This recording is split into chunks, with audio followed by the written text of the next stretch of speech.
Lunch and morning. If you just saw this meeting is being recorded, you're all going to be asked to accept, and the video will be available to you after the event. But yeah, we're going to go ahead and get started. So I am Jaya. I use she, her pronouns. I am a junior diplomacy and world affairs major at Occidental College in LA, but I am originally from Seattle and started working at Justice for Girls when I was a junior in high school with Haley, who is amazing, who y'all met this morning as the MC. We worked together on Garfield's Congress of Racial Equity, and I've kind of continued to do a lot of stuff with Justice for Girls since, about working with the Girls Advocacy and Impact Network, along with other like policy work. So super excited to be here. I think this is my third Beyond Pink, and it's always been an absolute blast. So let's get started.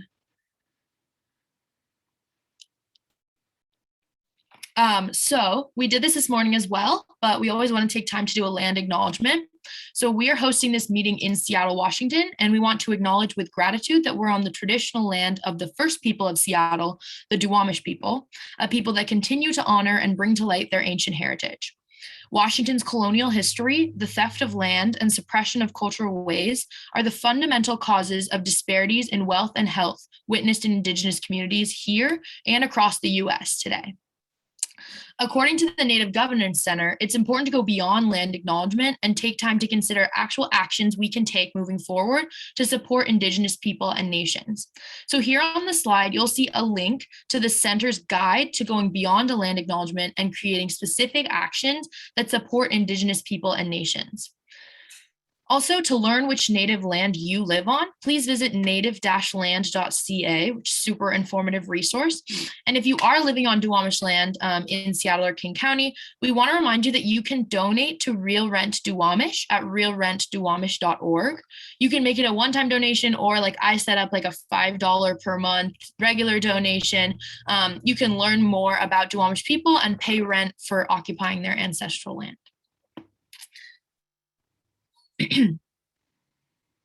Perfect. And I'm just going to quickly review our Zoom logistics for today. So please remember to mute your mics, but feel free to share your video. And this session is recorded, like I said, so parts of it may be shared. You can also change your name and by clicking participants and the rename button, so you can add your pronouns or your organization if you'd like. And you can use the chat box for any questions that come up, or to message Tristan Eddy privately, who's on tech support today.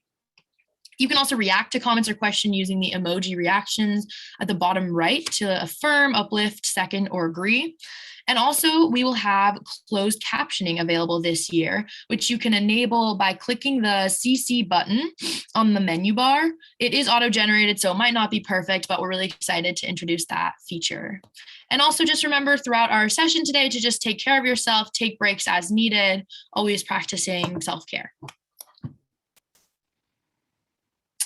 So this is a brief overview of our agenda for this afternoon. We're going to go over our community agreements and do a little bit of an energizer to get focused on our session. We're going to be hearing about the RISE program from Rebecca Lawson.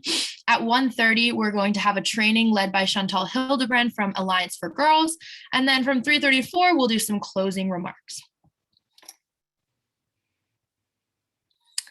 So here is an overview of our community agreement and norms. First, we have I statements, so please be sure to speak from your own personal experiences. Listen, which is a very basic but very important skill to use throughout this event, because we want to make sure we're actively listening and learning more from each other so we can really be present in this space together. Confidentiality, so we like to say what's said in here stays here if it's specific to someone's experience, but what's learned here leaves, so the broader lessons and things that you take away. The next one is acknowledge your privilege. So recognize ways in which you might be privileged in relation to other people in our space today.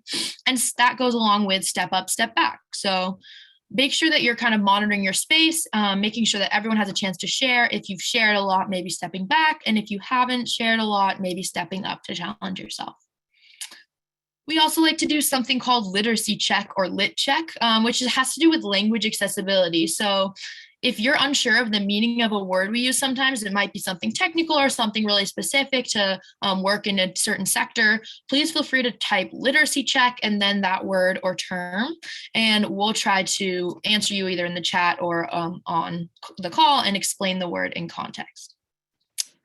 So if those make sense to everyone, Tristan is now going to launch a poll, and you can agree to all these norms, or you can put in the chat if you'd like to add anything or change anything. Looking like I'm getting a lot of yeses, which is gorgeous.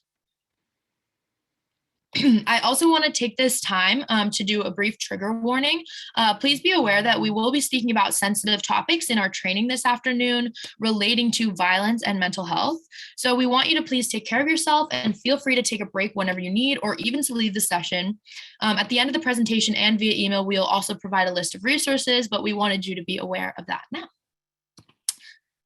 And it looks like everyone has agreed to the poll, so I think we can move on and do a little grounding exercise.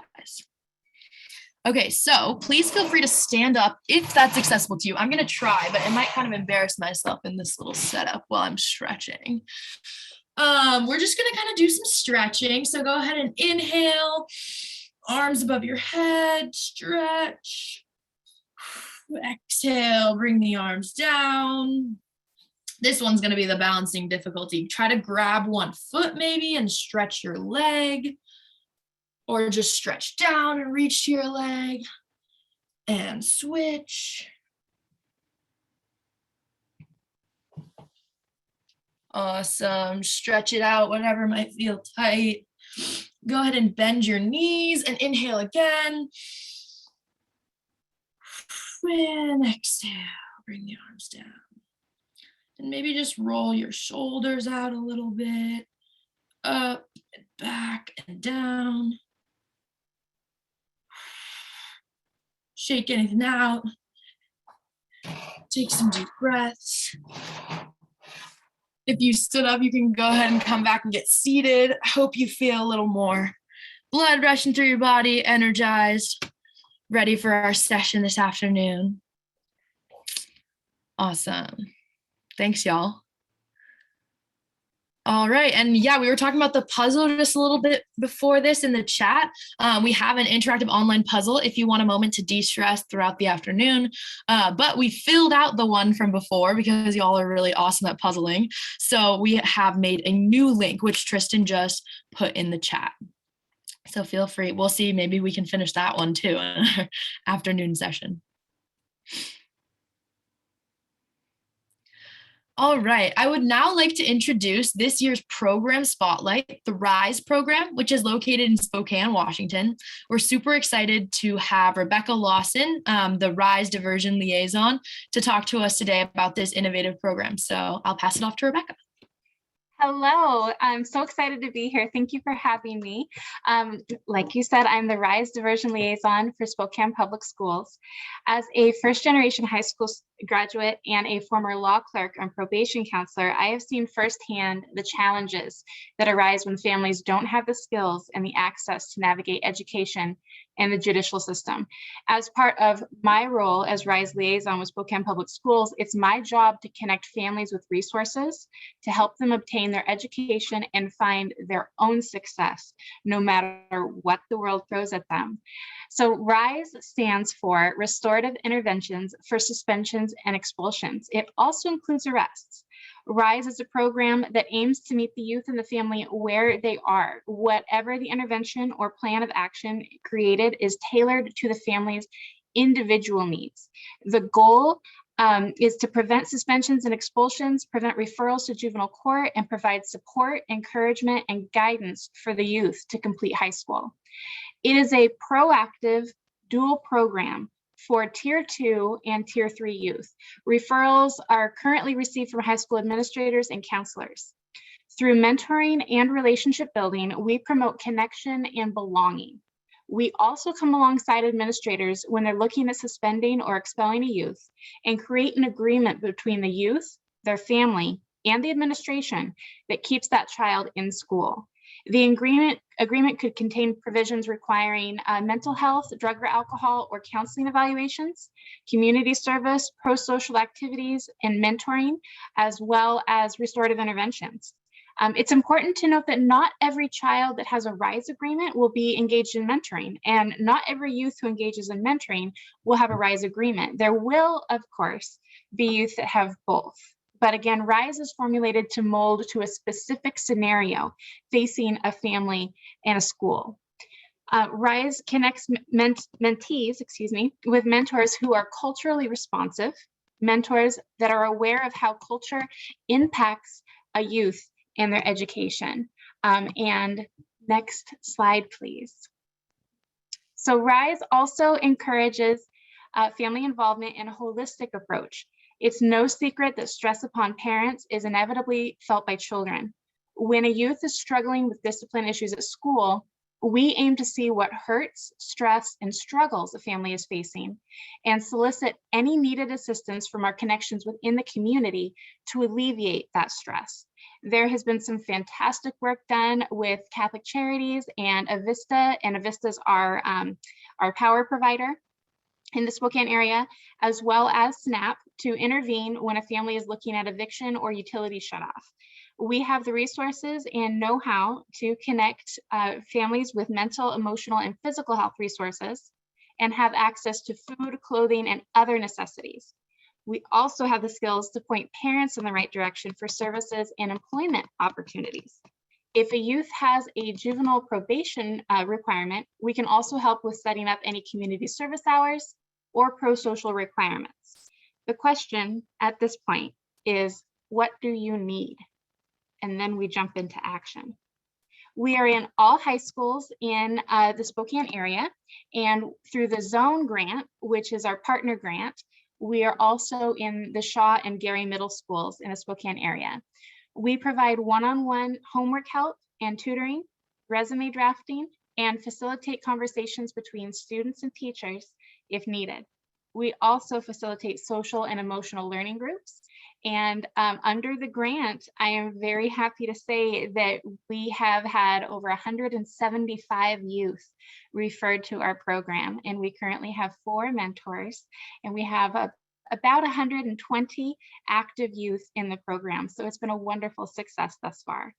Our mentors have a passion for working with children, helping families, and helping these kids stay out of the juvenile justice system, obtain their high school education, and igniting a passion in each youth for their achievement of their own success.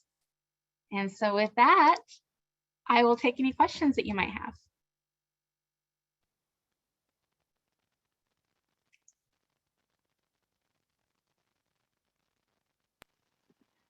I have a question. Rebecca, how do you find the mentors? Well, you know, we do a job posting. We of course have also a lot of connections in the community. We are actively working with Spokane Public Schools HR department to figure out how we can get people as mentors with life experiences, people who you know, on paper might not look like they would be best for the job, but we know after connecting with them and creating a relationship with them that their life experiences, what they've experienced either within the judicial system or criminal justice system or their home life, where they have a power in what they've learned, and they have a passion to help youth that are currently in the situation that they once were. That's great. So is it a paid position? Oh, yes. Yes, it is. Yeah. So right now, we just reclassified the job. And so I believe that they're called community school support specialists. So,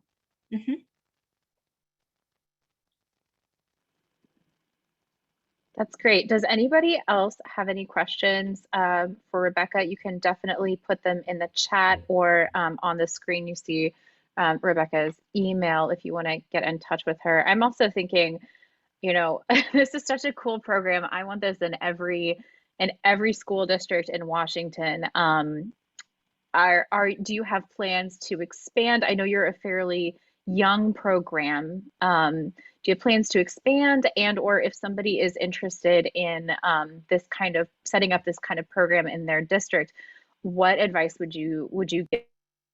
Well, I am part of the Department of Family and Community Engagement, and we love to help people if they are like, hey, we want to start something in our own district. Please don't hesitate to reach out, and either I or one of my colleagues will help and support that. And as far as how the program is set up, we are a grant-funded program under the Office of Juvenile Justice and Delinquency Prevention. And so when that's all done, I believe that that's going to be available to anybody who wants it. That's great. We have a couple of questions in the Yeah. chat. One is, what is the range of pay? I'm assuming this is for the mentors. Can someone be a volunteer without pay? Wow. And then how long is the grant running? Yeah, this is the third year of our 3-year grant. So this is the last year, but we are very hopeful that the district will continue to fund the program thereafter. The RISE agreements themselves are not going away. We, as a district, we're committed to reducing suspensions and expulsions for all youth. And then as far as the pay, I believe it starts at 24 an hour, and I think it tops out at 29. I could be mistaken though, but I do believe it starts at 24. And then as far as volunteering, if you are in the Spokane area and you want to volunteer with Spokane Public Schools, please email me. We're actually looking at launching a district-wide volunteer mentoring program that would extend into elementary school. So if you have a passion for working with youth and you can spare maybe an hour a week to just be a lunch buddy and connect with kids that way, please reach out to me. So how many hours per week? Well, I will tell you that for our full-time mentors, it is 7 hours a day. So if I do the math on that, that's like 35 hours a week, right? If I did my math right. So 35 hours a week. It is only in the Spokane area. And there was one other question. I think it was what does it look like to work with the youth? It is youth-centered. So some of the youth want to get together and they just want to talk, spend time, and hang out. And if that's what they want to do, that's what we do. There have been other youth who, it takes time to build a rapport and build a trusting relationship, especially when you're working with youth who've experienced trauma. And being there on a consistent basis for whatever they need, however they need us, that is the foundation of our mentoring relationship. And so we do a lot of one-on-one schoolwork and tutoring. And I think it's a beautiful process, because once you start working with these youth for a few months, pretty soon they realize that we are somebody that's going to be there for them and that they can trust. And then we start getting into the social emotional.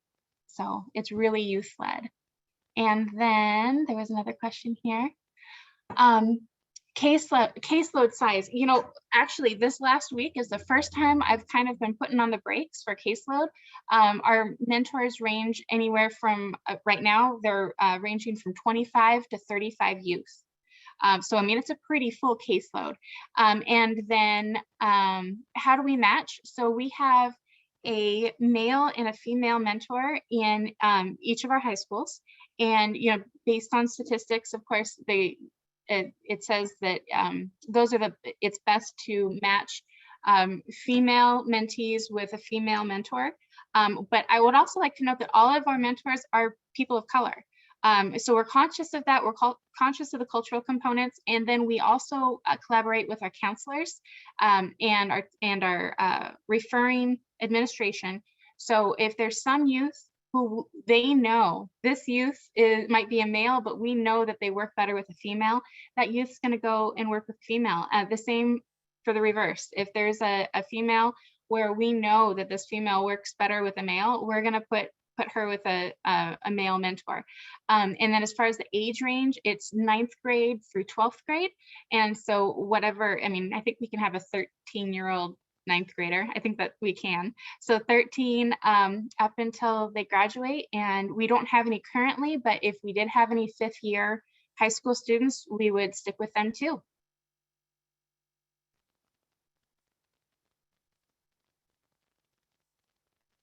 So thank you so much. Those were great questions.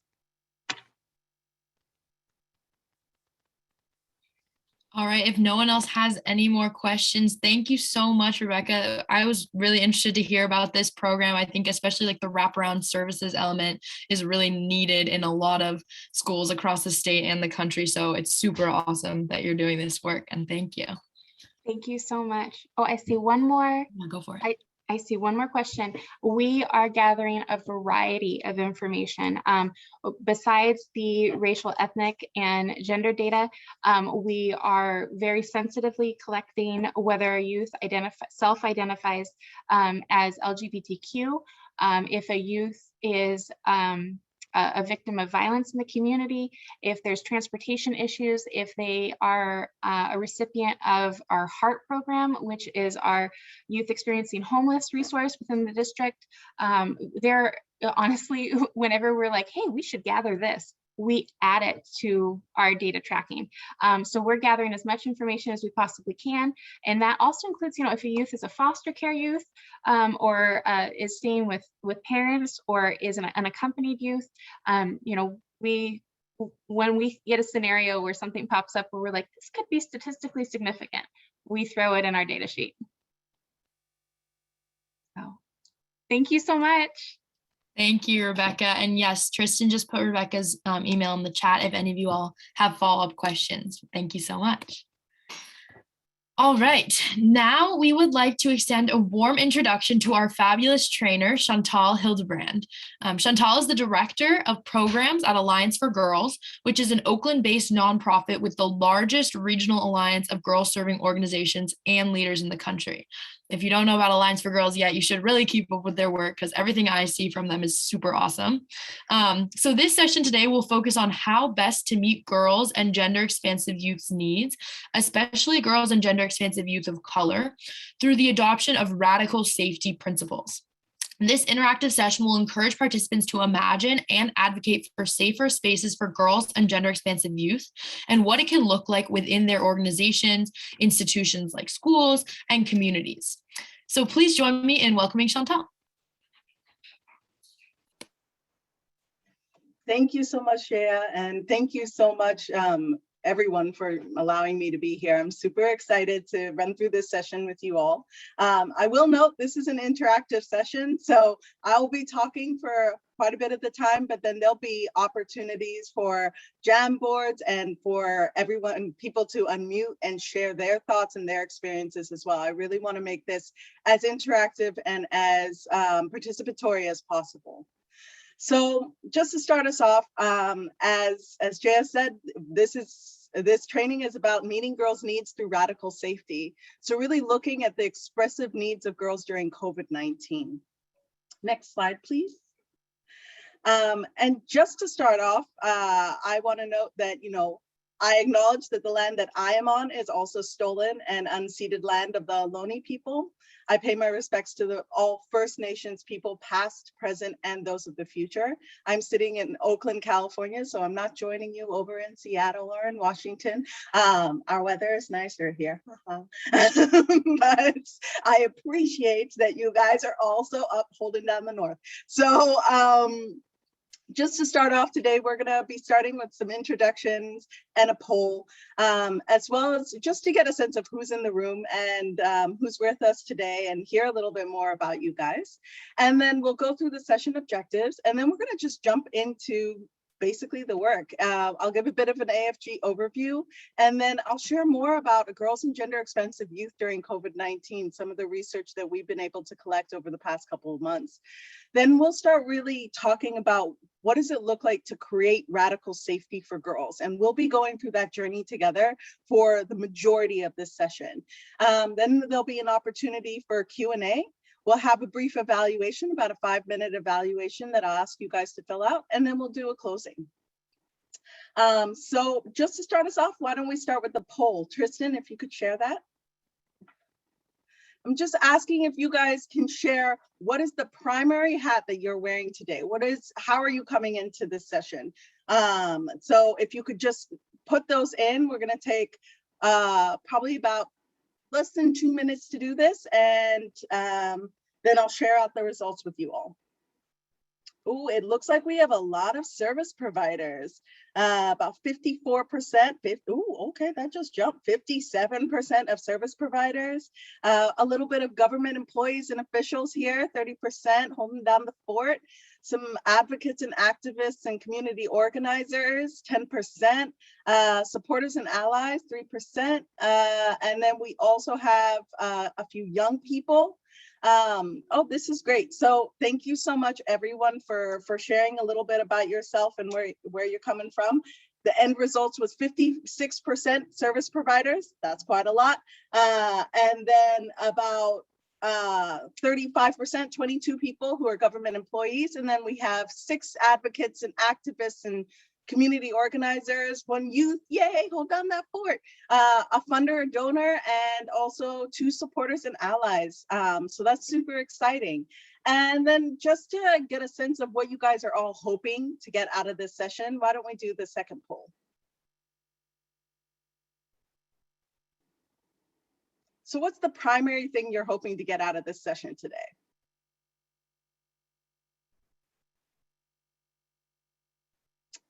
Okay, we got a couple people who are looking for some tools on how to create safer spaces where girls and gender expansive youth can thrive.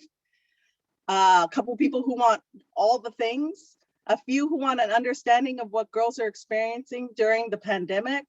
Some people who want a definition of radical safety for girls by girls. And some people who want to hear more from other organizations of how they're meeting girls' needs. And a couple other ones who want to share promising practices in meeting girls' needs. So awesome. Thank you so much, everyone, for filling this out. We are going to be hitting on all of those things. So moving on to the next slide. Some of the key objectives that we're going to be focusing on today is by the end of this session, I'm really hoping all of y'all will be able to identify at least 3 key issues that girls and gender expansive youth are experiencing during COVID-19. This is just the reality, as all of us are in COVID-19 and our youth are also in COVID-19, and it had very unique impacts on girls and gender expansive youth, which I'm going to be delving into more today and asking you guys about as well. We're also going to highlight at least, I'm hoping you guys will be able to highlight at least 3 radical safety practices that can be adopted by your organizations to support girls and gender expansive youth. And then also to describe key steps that you can take to create safer spaces where every girl and gender expansive youth can thrive. Next slide. So I'm going to just share a little bit about me. My name is Chantal Hildebrand, as Jaya said, and I joined Alliance for Girls' staff in February 2021 as a director of programs.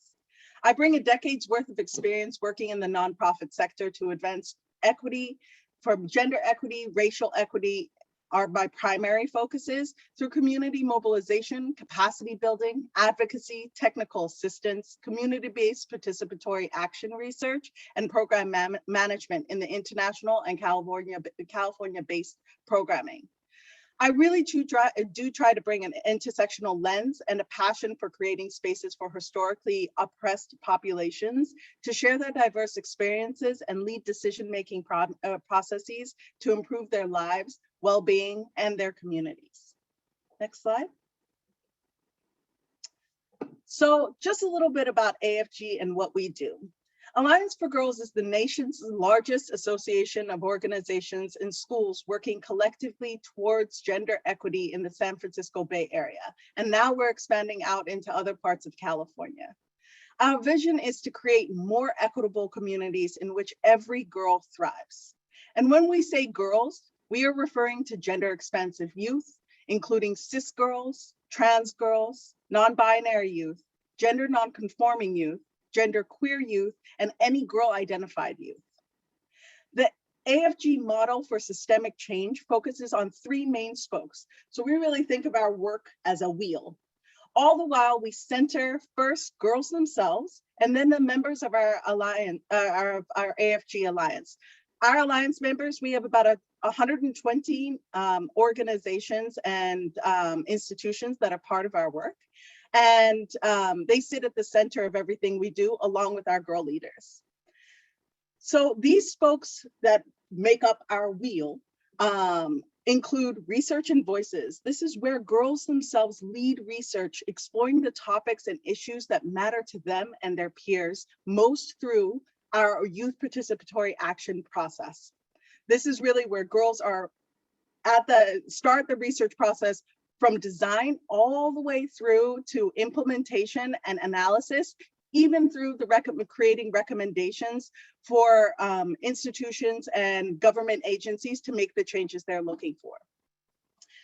At the same time, we also bring that research into our intergenerational leadership development. So this is where we're mobilizing and developing the capacity of girls themselves and the community-based organizations that serve them to champion the efforts that create a world where girls imagine for themselves, where they want to see themselves sitting, where they get to take the leadership, bringing out the expertise of girls as well as the organizations that are supporting them. As we said, we really believe that girls know what they need and how to get there. And by giving them platforms where they get to share their voices and experiences, we're more likely to get to the solutions that we're hoping for. Simultaneously, we're also doing advocacy. So we bring together these mobilized girls, alliance members, and partners around the recommendations that girls created through our YPAR work, and together advocate for new and improved policies, bills, implementation frameworks, and budgets that explicitly address the issues girls are most care about in the ways that they think is best. So that's just generally what we try to do. And we do this really, all our work is also centered in our values of leadership development, partnership, participation, self-care, cultural strategy, and collaboration. That's really what brings everything together for us. Next slide, please. So when we think about what are the steps to meeting girls' needs, we start out with listening to girls, engaging in research and data collection on the lived experiences of girls, particularly girls of color in the community, using the youth participatory action research process that we use. We really think that before anything can start, we need to actually hear from the people who are having the lived experience. So we go to where girls are, whether that is on TikTok, or which I'm still trying to figure out, or Snapchat, which also behind the game, but still trying to figure out, or on Instagram, which I got to hang off. So, you know, meeting people where they're at and really hearing from them, or even going to parks, going to schools, talking to girls about what are they experiencing and what is happening for them. And then from there, really educating girls champions and key stakeholders on what girls need. So really bringing what girls are saying they are experiencing to those key decision makers so that they can actually begin to create processes that better serve girls. We really amplify and advance the solutions to girls' express needs through the establishment of girl-centered policies, practices, and programs. So really making sure that girls are sitting at the table, not just sitting at the table, but where their voices are valued at the same level, if not more, than the adults who are sitting there. The next step is to really enable the implementation of these solutions in partnership with systems. We understand that it is really essential to work with the systems that are currently in place to be able to make the changes that we want to see. We realize that no matter what, we are part of a larger community, and the community members need to be communicating with the systems and with government officials in order for change to happen. Then from there, it's really important that we evaluate the impact of girl-led solutions on girls' express needs. So really monitoring and evaluating. We put a lot of our efforts there too. So these are kind of the 5 steps we use to actually meet girls' needs, and what our member organizations use as well. Next slide, please.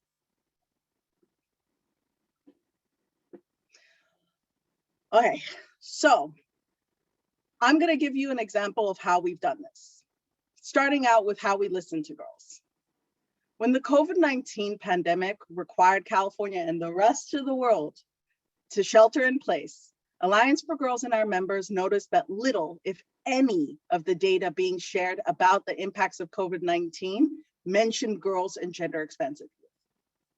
That is why in March 2020, we swiftly mobilized our network to produce original, girl-driven research on the impact of COVID-19 on girls' lives and galvanize a collective response to girls' needs across California.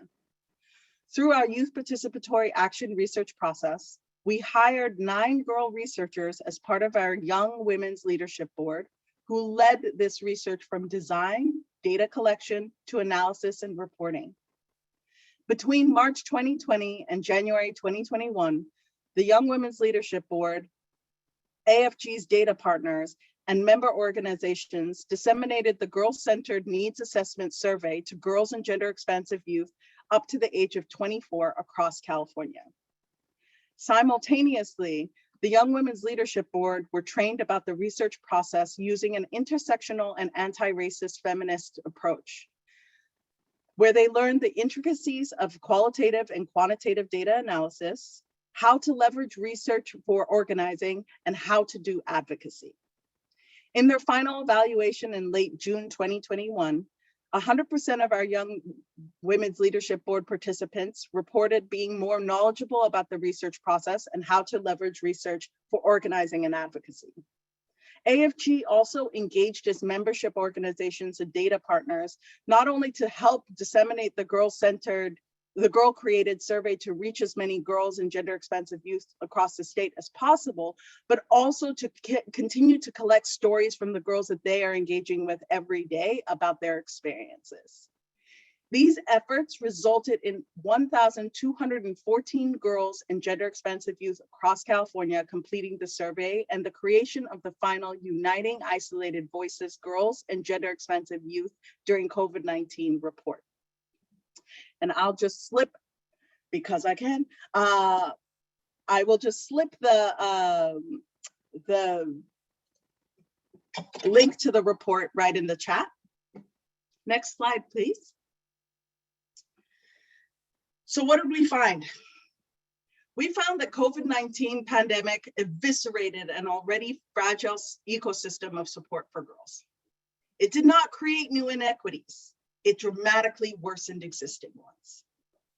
According to the 1,214 surveyed during this study, girls and gender-expansive youth across California were experiencing higher rates of stress and anxiety during COVID-19 and shelter in place. 66% reported this. Almost half, 44% of girls who responded to our survey said that they had more caregiving responsibilities than before the pandemic. And 31% noted that these caregiving responsibilities negatively impacted their schooling and education. 30% reported being unable to get the learning support they need to be successful at school. 32% reported having a lack of financial stability. 19% reported having a lack of access to services. And 18% reported a need for female hygiene products. And 16% reported not having regular access to internet. Now you can imagine what that means for girls and gender-expansive youth to be able to function in a society when they don't have access to the internet, or when they do not have access to female hygiene products, or where they're not getting the learning support they need. Next slide, please. It's important to note that girls, like many other groups, as you all know, are not a homogeneous group. Throughout our study, the most vulnerable girls and gender-expansive youth, including those with previous CPS involvement, those with previously benefited from welfare or lived in subsidized housing, and those who previously received services from an organization, girls with previous suspension or expulsion, and most of all, girls of color, were often most negatively impacted by COVID-19. For instance, Black and African-American girls, girls with previous suspension or school expulsion, systems impacted youth were twice as likely to report not having access to internet connectivity or lacking access to services. Furthermore, of the 12% of girls reporting not having a safe place to live during the pandemic, this was 3 times as likely for girls with previous suspension or school expulsion issues. Even more, girls and gender-expansive youth reported signs of vulnerability to violence, including loss of needed services at 19%, lack of basic needs such as period products and groceries at 18%, financial instability 32%, and increased isolation at 40%. Although only 4% of girls that reported experiencing violence at home during COVID-19, girls with CPS involvement were 4 times as likely to report violence, and girls with previous suspension or school expulsion were twice as likely to report this issue. Next slide, please. The severity of COVID-19 can be attributed to how it challenged and upended the benchmark of safety and healthy relationships depicted in the image on the screen from AFG's Radical Visions of Safety report, which we also published in March 2021. Any sense of comfort, respect, sovereignty, boundaries, and trust was further dismantled for girls during COVID-19. For girls, especially Black and Brown girls and gender expansive youth, multiple factors including isolation, economic insecurity, increased caretaking responsibilities, and the prevalence of stress and anxiety during COVID-19 had destabilized their sense of safety and any ability to thrive. Next slide. Overall, 31% of girls reported increased caregiving responsibilities as an effect of the pandemic on their education and schooling. The girls reported taking on caregiving roles for siblings and other family members, including increased household responsibilities, childcare, and helping with siblings' own distance learning. Even before the pandemic, many lower socioeconomic families relied on family members for childcare because of the rising cost of daycare and childcare services. When childcare centers and schools closed, but essential workers, many of whom are people of color, had to keep working, young girls filled those roles, and at the expense of their education and mental health. Furthermore, girls were left in severe isolation during COVID-19, many without a private place to communicate with a caring adult or friend, and cut off from needed services and support systems such as counselors, after-school programs, and peer support groups that help them cope. 15% of our survey respondents shared that they did not have access to a single caring adult throughout the pandemic. In their qualitative feedback, when asked how the school and service closures had impacted them, girls typically reported missing friends and connections at 40%. Furthermore, girls reported missing a stable routine, services, access to enrichment, more than their decline in learning and quality. In addition, girls who lack reliable internet connectivity, predominantly Black and service impacted girls, are encountering a systemic barrier to fully engage with their education, healthcare, support networks, and other aspects of their lives during COVID-19.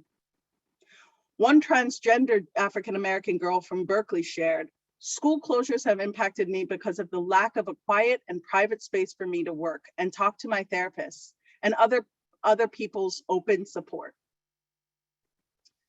Next slide. The survey also revealed mental health impacts of the pandemic on girls were significant, although not new. Anxiety and depression has always disproportionately impacted girls, with adolescent girls twice as likely to be diagnosed with a mood disorder than their male counterparts. This issue was dramatically worsened in COVID-19. One respondent shared that the isolation has heavily impacted my mental health. Until COVID-19 is no longer a problem, we can't and shouldn't return.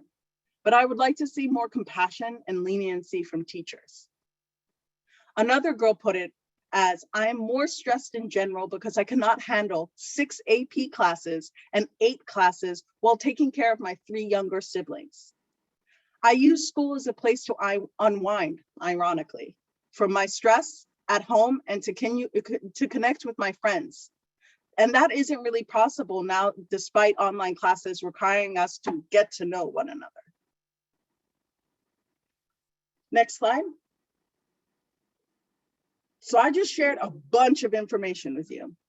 And I know that this data is some of it is probably resonating with what you guys have experienced or what you're seeing from your girls and gender expensive youth that you're interacting with. So I actually want to take a moment together and actually talk about it. So if you can, Tristan, if you can share the Jamboard. If everyone can go to the link that Tristan just shared in the, or is about to share in the chat. I don't know if all of you have played with Jamboard before, but I will know it's super fun. Basically, if It's sorry, Chantal, it's saying access denied. I think you need to open it up to everyone to make us an editor. okay, Yeah. here we go. I am sorry that it was rude to you all. One more time. Okay. If everyone can click the link, the newer link that I put, not that Tristan put, my link is real, then we can all get on the Jamboard. And I would recommend if everyone uses sticky notes, which is this on the bar on the left side, you can see that if you hover over it, it says, why is it view access? This is so disrespectful. I am very, very sorry that this is we're having issues. One more time. Here we go. If you click it, the link, then you should be able to use it. If you can go to the sticky notes, I would love to hear from you all. What are you doing to listen to girls? And what are you currently hearing from girls right now? So if everyone could just go and put in sticky notes to just share a little bit about, you know, how you yourself or your organizations, what are you guys already doing to listen to girls? And what are things that you're currently hearing from girls, especially now that we've been in COVID-19 for like 20 months? Gosh, it's been 20 months. That's heartbreaking. Okay, yay. I see a couple people putting things in. I'm so excited. Somebody shared providing safe spaces to express their feelings, hearing they are falling behind in schoolwork and are not motivated to catch up. Yeah, we're hearing that so much from our girls as well.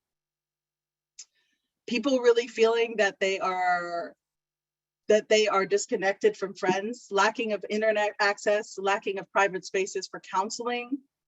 Oh, I want my mom to appreciate what I do at home.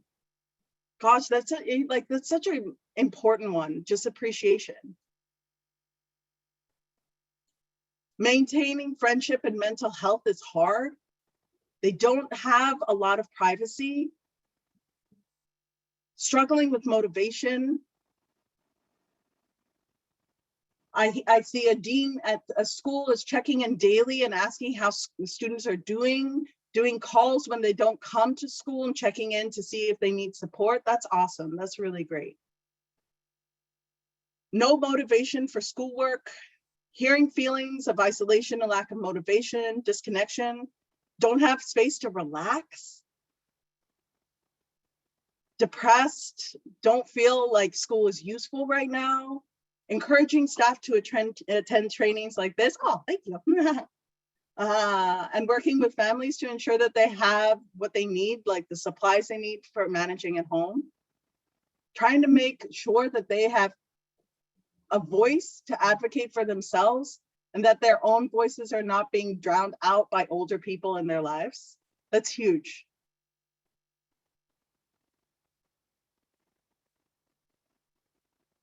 Yeah, depression, I mean, this is the thing, it's just depression is so high. Not being listened to or heard when they express at home that they are struggling with depression.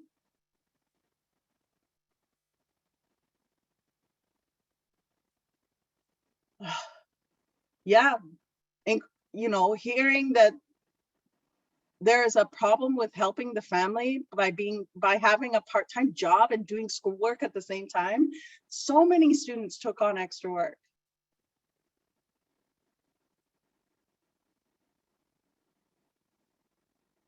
Awesome.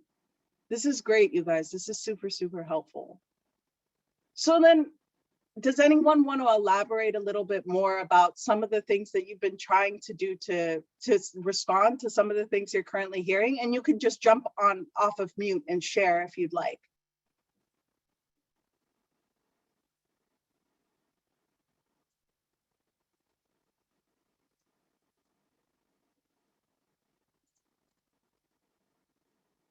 I know all y'all are doing stuff.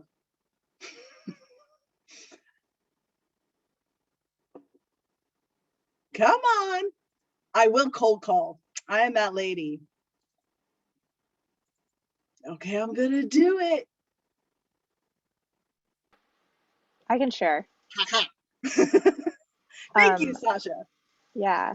I make sure that right now I'm doing virtual programming for 2 hours, and I make sure to um, have a specific time that is like where we're taking a break from programming the activity that we're learning, and it's a chance for us to go around and share highs and lows, a chance for each youth to have like their time and space to talk and share, while the rest of us practice some active listening, and then give an opportunity at the end to like offer any advice or support. Um, That's amazing. Thank you. That is a really important,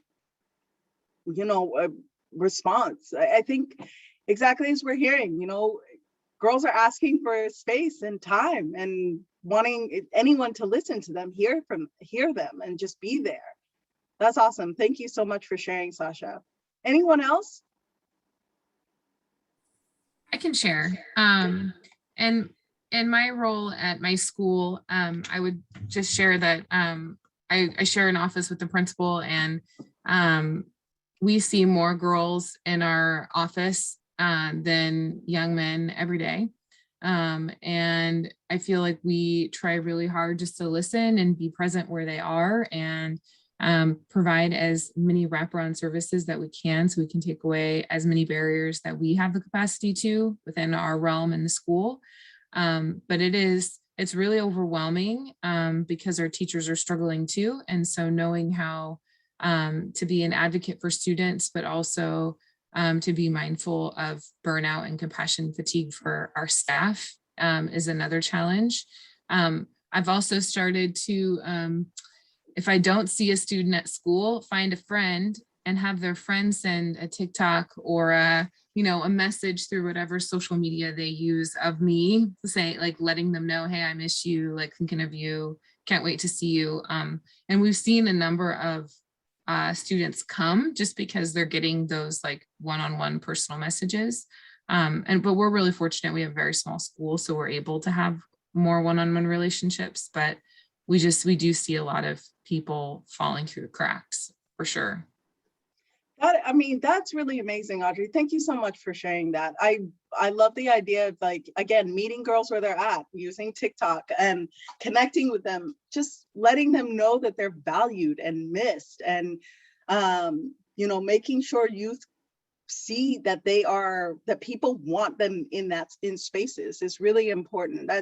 We all know that that's something important for us, even in a general workspace. Being valued is such an important element. So it's very inspiring to hear that you are also making spaces for youth to feel that way as well.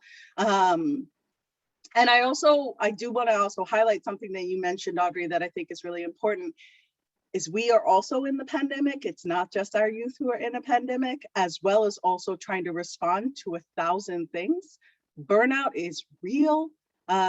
Teachers and administration are working round the clock, absurd hours to be able to meet all the needs of their students and also of parents. And that is something that also needs to be addressed and is really important to make space for. How do we support our institutions who are struggling to meet the demand, as we are also trying to support girls and gender expansive youth? That balance is a really essential one, and one that really does need a lot more unpacking. So thank you so much for sharing. I really appreciate that. One more, anybody else? come on. The thing is, I see you all. So I can just pick one. Michelle Ragland. I hope I'm saying your name as right. Ha ha. I see you. That's what happens. How are you? Do you have anything to share? That is so funny. I knew it. I was thinking because I've been out of direct care and in administration for some time. And what really resonates is a lot of the trying to support and help, staff who are doing the frontline work every day, deal with a lot of their own feelings and their own hardships that have come because, the pandemic has been really tough on our kids, on our teachers, on our administration, to keep the doors open. I work for the courts, so for probation. And it's just, it's hard. So we do a lot of, regular check-ins at our meetings, and really just when I think about, when I see a young woman who's, meeting with someone, taking the extra time to pop my head in the door just to say, hey, you don't know me, but hi, how are you doing? And just taking the opportunity to offer time, to be present, to be available. So that's just the one thing that has come to mind, just going, really going out of our way to be there and give a minute, take a second, take a pause, and try to make a connection. So. That's beautiful. Thank you so much. And thank you for rolling with me, for calling you out. I really appreciate that. That is, again, it doesn't seem like a really big deal, but it is such a big deal, just acknowledging somebody and making them feel seen, especially for youth who may feel like they're invisible right now. It does make such a big difference to just make time. So thank you so much for sharing, Michelle. I really appreciate that. And thank you again, Sasha, Audrey, and Michelle, for just sharing out. I see also Amanda in the chat shared out that you're giving additional minutes in your therapy sessions to young girls to ask questions and and ensure basic needs are being met. That's huge, such a big deal. And I know, youth may not say thank you all the time, but it does mean that it really means something. And people remember this stuff. Like, I can remember when I was young, which was not that long ago, it wasn't very long ago, that when I was very young, when people said hi to me, or when they gave me space, like, I remember those teachers, I remember those administrations, I remember those therapists, I remember those adults. And right now it's so crucial. So I'm going to take us back to my presentation and move into a little bit of the next segment, which is what our girls actually asked for from the research, what they recommended. So our girls created calls to action from our Uniting Isolated Voices research. And what they really were calling for is 3 main things. 1, establishing schools as ecosystems of girls' wellness. For decades now, there's been a growing movement around the importance of centering social emotional wellness in our schools and in our communities. Some school districts have adopted community school models that embrace the role of schools as centers of wellness for all students and their families within and beyond the classroom. AFG, our membership, and girls believe that the learning gap will not be bridged if the wellness gap through a holistic lens that includes gender and racial equity is not centered. So that was one piece that they really are advocating for, and we've been bringing these action points to our government officials, our institutional officials, both at the local and also at the state level, to really have conversations of how do we effectively support schools to be able to become ecosystems for wellness. Because right now, as our speakers already shared, it's really hard to do that when your staff is burnt out, overwhelmed, and with very limited funding. So what are those elements that need to happen to get us there? Number 2 is including girls and gender expansive youth in advocacy campaigns and policy reform. The data from the Uniting Isolated Voices report highlights the profound institutional and systemic deficits that continue to work disproportionately against the most underserved girls, especially girls of color and systems impacted girls and gender expansive youth. These deficits are calling out for swift policy and advocacy action. In responding to the call to action to reimagining our caregiving infrastructure, for instance, how are girls and gender expansive youth being centered in that dialogue and subsequent policy development? How are they being centered in critical infrastructure bills, in public funding for education? How are we including girls in these conversations rather than making policies for them? Girls and gender expansive youth were in many ways forgotten in this pandemic. The lack of a data infrastructure and coordinated policy response rendered girls and gender expansive youth nearly invisible in the pandemic, a reality that is all too familiar for girls in this country, particularly for girls of color. It is time to change the story. What if girls and gender expansive youth were included in policy creation and reform discussions? What if their voices helped lead policy decisions? Making gender equity a priority for every public department, where girls and gender expansive youth voices are prioritized, could result in powerful policy solutions that better support girls and gender expansive youth, as well as communities at large. This is another area where Alliance for Girls really spends a majority of our time, is really pushing for advocacy spaces where we are where platforms that can be made for girls to actually make the demands that they want, where they get to sit at these tables, where they get to be part of the policy reform. What would it look like if the discussions that are happening now around schooling, caregiving, financial infrastructure, budgeting, what if girls were actually sitting at that table? I wonder what we'd be able to see. And I wonder if those solutions would be more effective than what we've already come up with. Another element that our girls really have been advocating for is for dedicated funding to uplift girls.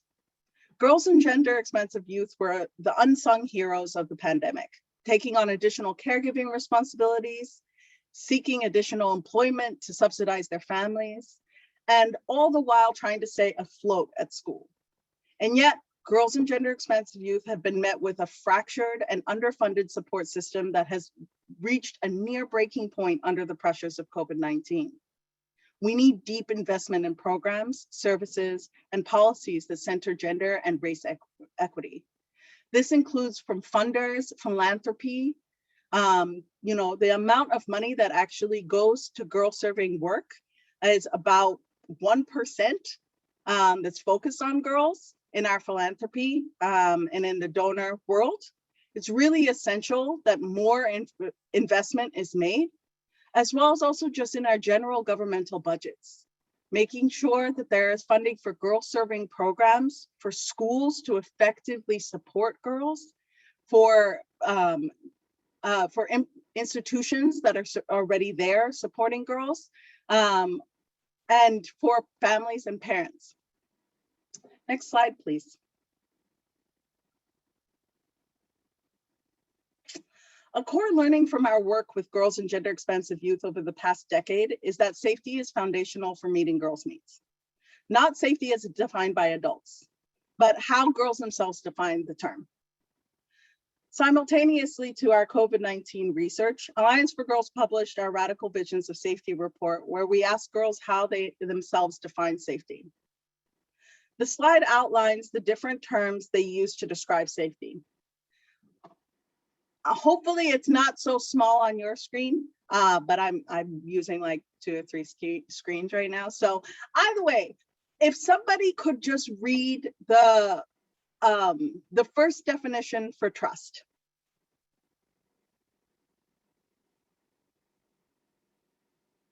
I'll wait. I can read it. Trust, confidentiality, and protection of vulnerability built between peers and adults. Awesome. Thank you. So that's how girls define trust. Non-judgment. I see Amanda, your hand is up. Go ahead and unmute. Non-judgment, the open-mindedness and freedom to express authentic self with unconditional acceptance and without feeling judged.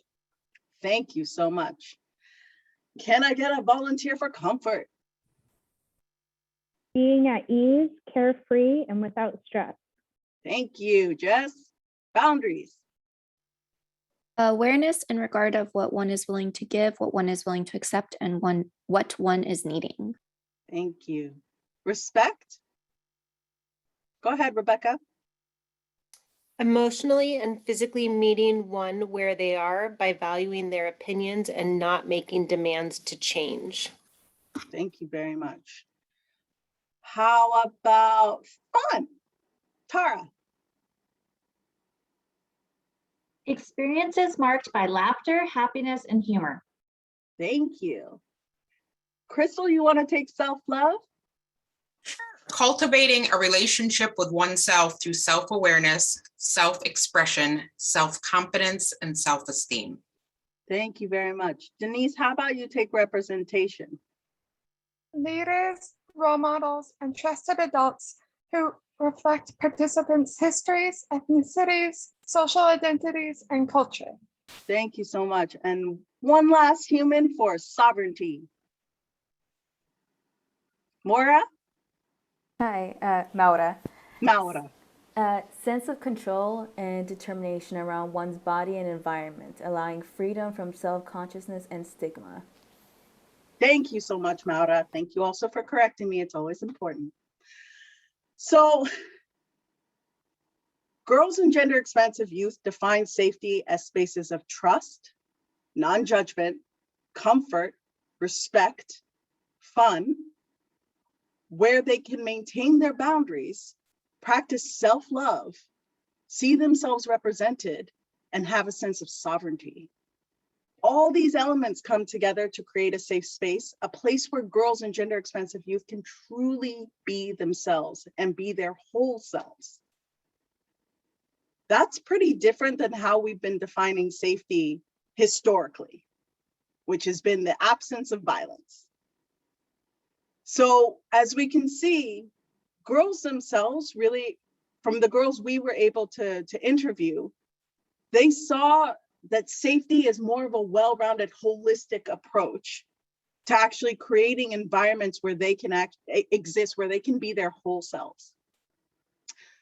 So I want to take the time here, if we can move to the next slide, to go back to the Jamboard. We're going to have some more fun. And if you can go to the second slide of the Jamboard, which is just at the top, you just sloop to the next slide. And I'd love to hear from you guys, how do girls and gender expansive youth in your organization or that you are engaging with define safety? What are things you've heard?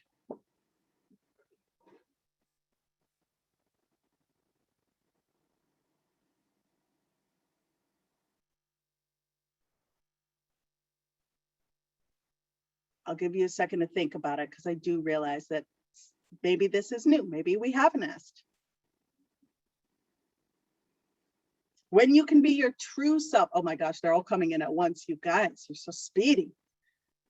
Where you can be your true self. Ability to leave the house or situation. Ooh, that's a big one. Being heard. Having an LGBTQIA+ and gender supportive space. Being able to express themselves freely without judgment. Being able to listen to music by themselves. Feeling affirmed in their own experience. Affirmation, that's a huge one, I can imagine. Freedom to try new things and make mistakes without judgment. Feeling like they can trust the adults around them, able to express themselves without punishment or shame. Having a trusted adult to go to when in crisis or needing support. Having friends to talk to. A place where you can feel heard, accepted, and affirmed. Ooh, a place where you can introduce yourself with your own pronouns. being celebrated for simply being themselves, knowing that the adults in the program will maintain a physical and emotional safe space. These are all amazing.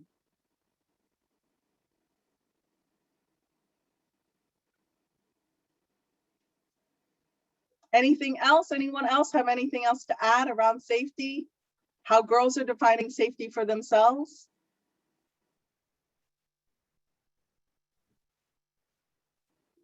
May I add something to it? Yes.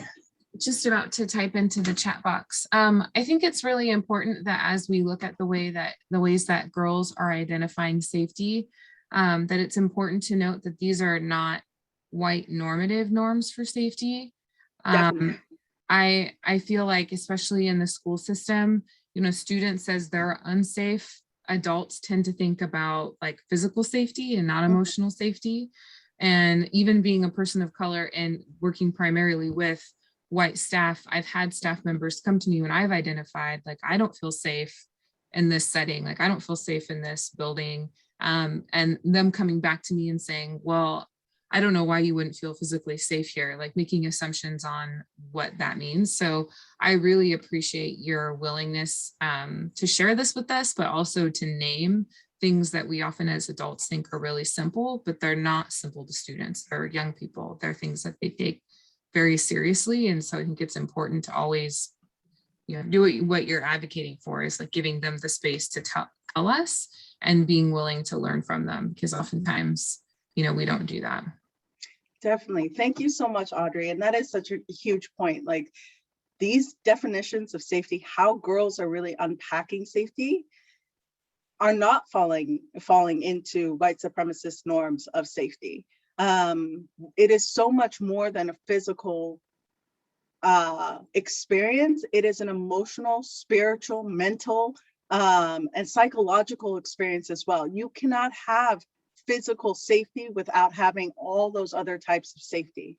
And what you'll see in the Radical Visions of Safety report, and I'll add that also into the chat, is we delved even deeper into all these different types of safety and what different groups of girls say safety is. Because what we also found is that safety for girls of color is not necessarily the same as safety for young moms. Those mean different things. And it's really important to be very clear about who is represented in the group you're talking to around what is safety, and making sure that you're hearing from all different types of groups, and really making sure that creating spaces where they can also disagree and talk through why they're disagreeing. That was something that was also really important through this process and through our focus groups and our interviews. I see that people are still adding things, and I wanna highlight some more. Feeling safe in attachments, that people won't leave you, and not having to worry about being separated from family and siblings. That's a huge one, and definitely been a scary time in the past couple of years with people being separated from their families, making sure that they can trust the adults they're speaking to. Being able to have a day where they are quiet and not strongly engaged, and that being okay. Being able to shut down for a little bit, and not being a problem. We also know there are different personality types. Ironically, I'm an introvert. This is going to be the most extroverted thing I do all day, and then I'll probably take a nap because it's a lot. As a facilitator, it takes a lot out of you. So it's also just really making sure that there is an opportunity for people to share what safety means for them, and those boundaries being respected. So I'm going to take us back to our presentation. Don't worry, we're not leaving the Jamboard forever. I know it's super fun. We'll come back to it, I swear. Just moving to the next slide. So based on our Radical Visions of Safety report and how girls themselves define safety, Alliance for Girls created our radical safety framework using the socio-ecological model as a template. I know it's small, so I'll talk us through it. At the center, we put girls and gender expansive youth of this at the center of this framework. And girls' definition of safety, defined as comfort, trust, representation, non-judgment, respect, and sovereignty, sits at the core of all interactions with girls and gender expansive youth. At the organizational level, which is really that orange loopy, we uplift the promising practices that our member organizations are implementing to create safer environments for girls. These practices include increasing connections between girls, caring adults, and their peers, increasing support and connectedness for girls, and adopting multi-generational practices within organizations to showcase the expertise of girls alongside those of adults.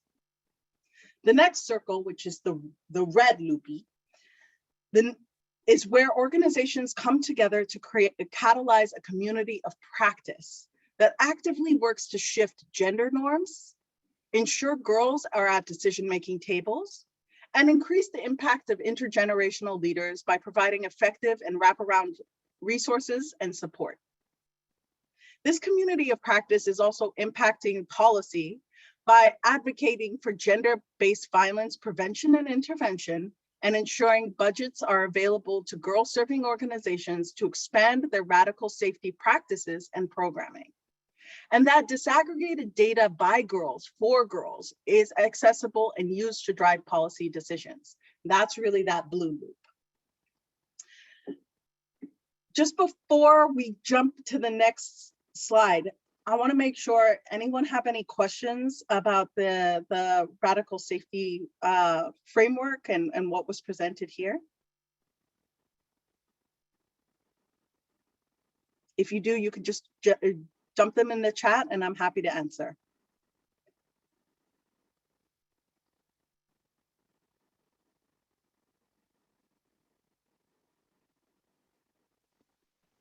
Chantal, I'm kind of interested to hear, I know that you you speak a lot about how to center youth, center girls, and hear from them. This is a big theme in your training, is giving youth the space to give you the answers, right?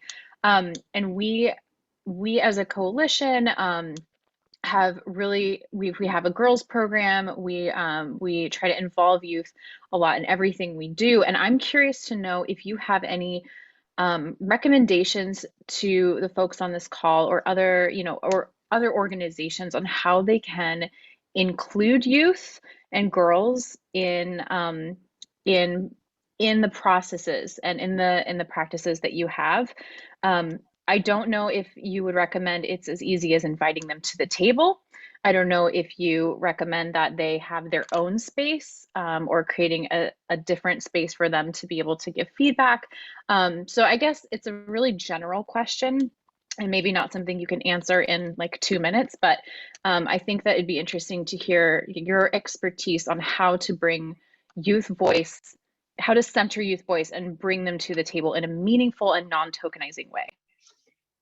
Thank you so much. That's a key question, and thank you so much for that, Tristan. I think, from our experience at Alliance for Girls and with our member organizations, a lot of the best practices to ensure that youth are actually able to effectively engage at a table is actually, we started making youth boards. Having spaces where youth can actually speak amongst themselves and inform your organizational work, your programming, and your strategies, to speak amongst themselves and then be able to share back with you what those are. Some of them you can do, some of them are a little bit out there and may not be possible at the time, but giving space where people can give feedback is also a really important space. So, having youth boards are really helpful. It's really important, like I will say, having done youth boards before, like it is a lift for your organization. It's not like you can just bring a bunch of youth together and be like, go to town. You can't. They have to have facilitated conversations, and oftentimes they need a little bit of training of what does it mean to actually input on an organizational structure? Like, what is organizational strategy development? And these are skills that they're going to be using throughout their future. So really thinking about, you know, if your organization is not, it doesn't have the capacity at this time to take on those kinds of training, how can you engage some of the youth that you've already been engaging with all this time? How do you get their feedback? Surveys, focus groups, interviews, asking people questions, asking like more than just, you know, how was the program for you? You know, what really can we do better to serve you? Or, you know, what services do you wish you could be connected to? Because even if your organization doesn't have those services, you can connect them effectively with other services. You guys are a coalition, you have other organizations in your network. It's very easy to be able to say, we don't do that. However, this group does, and that can be a very good contact and connection. It's also a really wonderful opportunity to create more spaces where youth can, a lot of the time youth only know one or two people in an organization.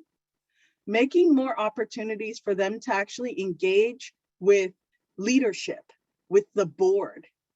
It really makes such a difference when they are given opportunities to speak directly with people in power, and giving them, you know, training and developing their skills in public speaking, and being able to make presentations, and also just around asking questions, like giving them opportunities to just ask basic questions, like whatever their questions are, and no question is a stupid question.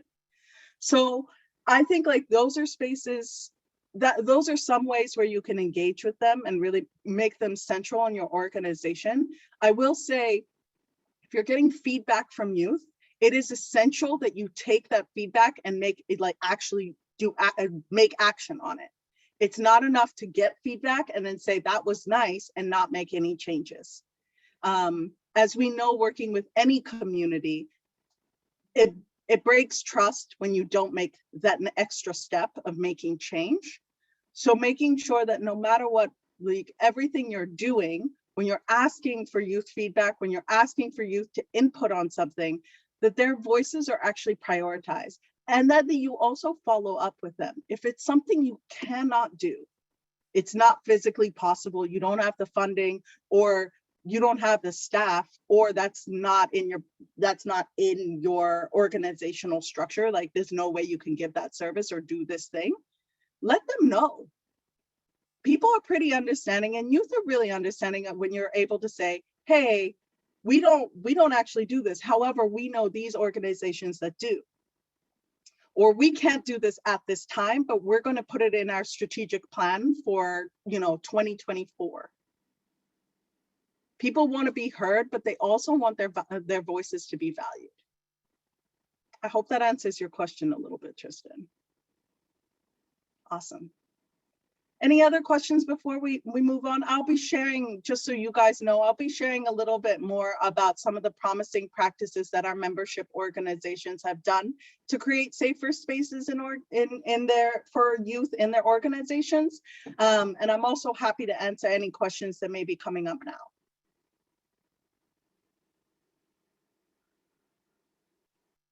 No. Okay, I'm moving. Next slide, please. Now we get to go back to the Jamboard. I know you're all excited with me. I know I can't hear you, but I believe you. We're going to talk about in the next slide, or not next slide, but the next page of the Jamboard, how are you and your partners creating safer spaces for girls and gender expansive youth in your organizations and or in your programming? So if you can let's take a little bit of time to just highlight what people have been already doing, because I know that you guys already have a ton going on. I see one person added creating mental health and support groups for our participants and families, art night and parent support. I love that. I want to go to art night. That sounds lovely. Collaborating and communicating with organizations and providers to provide more resources for youth and families, always important. Being an advocate for youth is a key part of our jobs. Making sure we have non-gendered bathrooms and that students know where they are, huge deal. Being recognized as for your gender and for your identity, huge, important element. And having non-gendered bathrooms is such a basic way of doing that. And I really appreciate that. Validating gender and racial identity and relating experiences in therapy, that is really great. MH support, individual sessions, parent support groups, meeting them where they are most comfortable, virtual, at home, out in the community, advocating for our parents, youth as needed. Implementing regular content and trigger warnings, hosting self-care nights. I really appreciate that. I think sometimes we do forget about, content warnings, and it's such an important element of making sure people can be prepared to and opt in or opt out of an experience. Incorporating participants' wants and needs and creating groups, including them in the process. That's really important. Having people also asking youth like what they want, what would be helpful for them in terms of engagement. Those are huge deals. So I really like that one. Reaching out by phone or text when virtual programming, and providing youth and families with bus passes, gift cards for meals or household needs, putting together care packages with art supplies and snacks, and so much more. I really appreciate this one. Again, I think that, taking into account the different needs that people have, sometimes it is sending a care package to just know they're recognized and they're appreciated. That really makes a difference. And basic needs is a really key element right now. Student and parent support and providing resources, gender affirming guidelines of healthcare, such as dim lights put in non-gendered bathrooms to be more body affirming and decrease triggering patient when seeing non-affirming body. I appreciate that.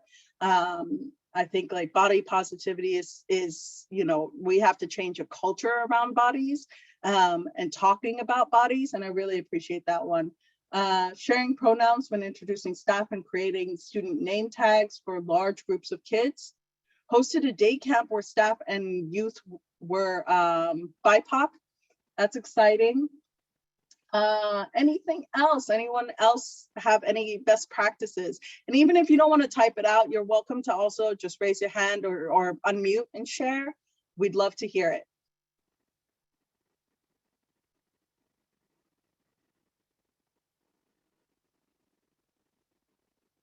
Modeling values, helping set that example for our youth, huge deal as well. That's exciting.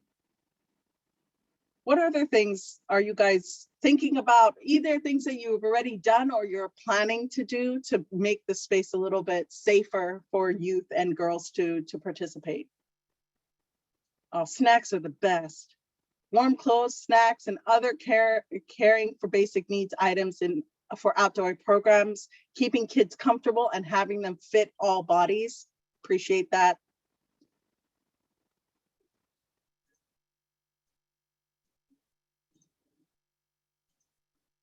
What other ways have you guys been creating more spaces for youth? Or if you have any questions for any of these different posts, is there anything you want a little bit more elaboration on or have a couple thoughts on?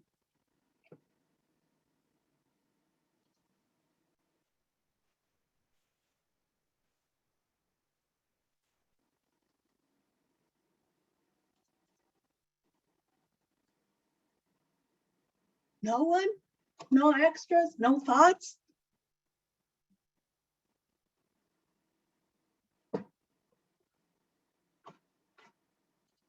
Okay. Well, I can start us off of just some of the things that I really think about, especially when we're creating safer spaces for youth, is how if we are, providing childcare. Our organizations, as best as we can, and the work that we do and our member organizations try our best, especially since young girls have been taking on extra caregiving activities, supporting by creating, are these spaces that they can bring their siblings? Are these spaces where they can, where their parents can bring their other kids? Sometimes when we have some outdoor in-person activities, we'll actually have a nanny on call, like there, so that if anyone brings their kids, they have somebody who can watch their kids while we're doing activities. Working on representation and leadership, having women identified leaders in non-traditional roles, captain, carpenter, shipbuilder. If I see her, I can be her. That always such a big deal. I think the other thing we've been thinking about is like making sure, as we're thinking about more diverse staff, we're also thinking about, what are our hiring policies and how do we actually ensure that we are creating a safer work environment for young people to actually be on staff? What does it look like to have, gender non-conforming staff? And what are we doing to create spaces where we can have our staff represent the youth that we're working with? Crisis support for our participants and their families.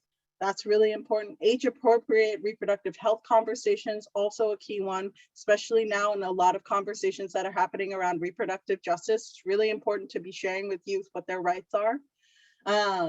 These are all really great.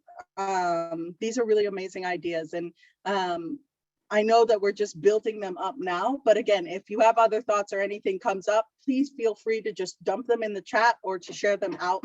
I'm gonna go back to sharing out on the slides some of the other things that some of our member organizations are doing. So next slide, please, if possible. Some of the promising practices creating safer spaces for girls and gender expansive youth that were actually identified by our youth leaders themselves were around these three main elements of shifting strict gender norms, and increasing connection to caring adults and peers, as well as also coordinating a network of care and parental support and resilience. So just starting out with building with shifting strict gender norms. Some of our organizations are really building more awareness around the unique issues that girls are experiencing. So for example, me sharing out our Uniting Isolated Voices research with you all, as well as also just sharing out more about how our girls are defining safety. Those are some ways we're just building awareness around some of the issues and some of the solutions that girls are actually have out there and are talking about. Increasing girls' knowledge around their identities and histories to give them more agency to advocate for themselves. You guys already talked about this in the Jamboard. Some of you were highlighting how, creating more spaces where girls and gender expansive youth can use their pronouns, where they can identify themselves, where they can use the restroom that they choose without feeling shame.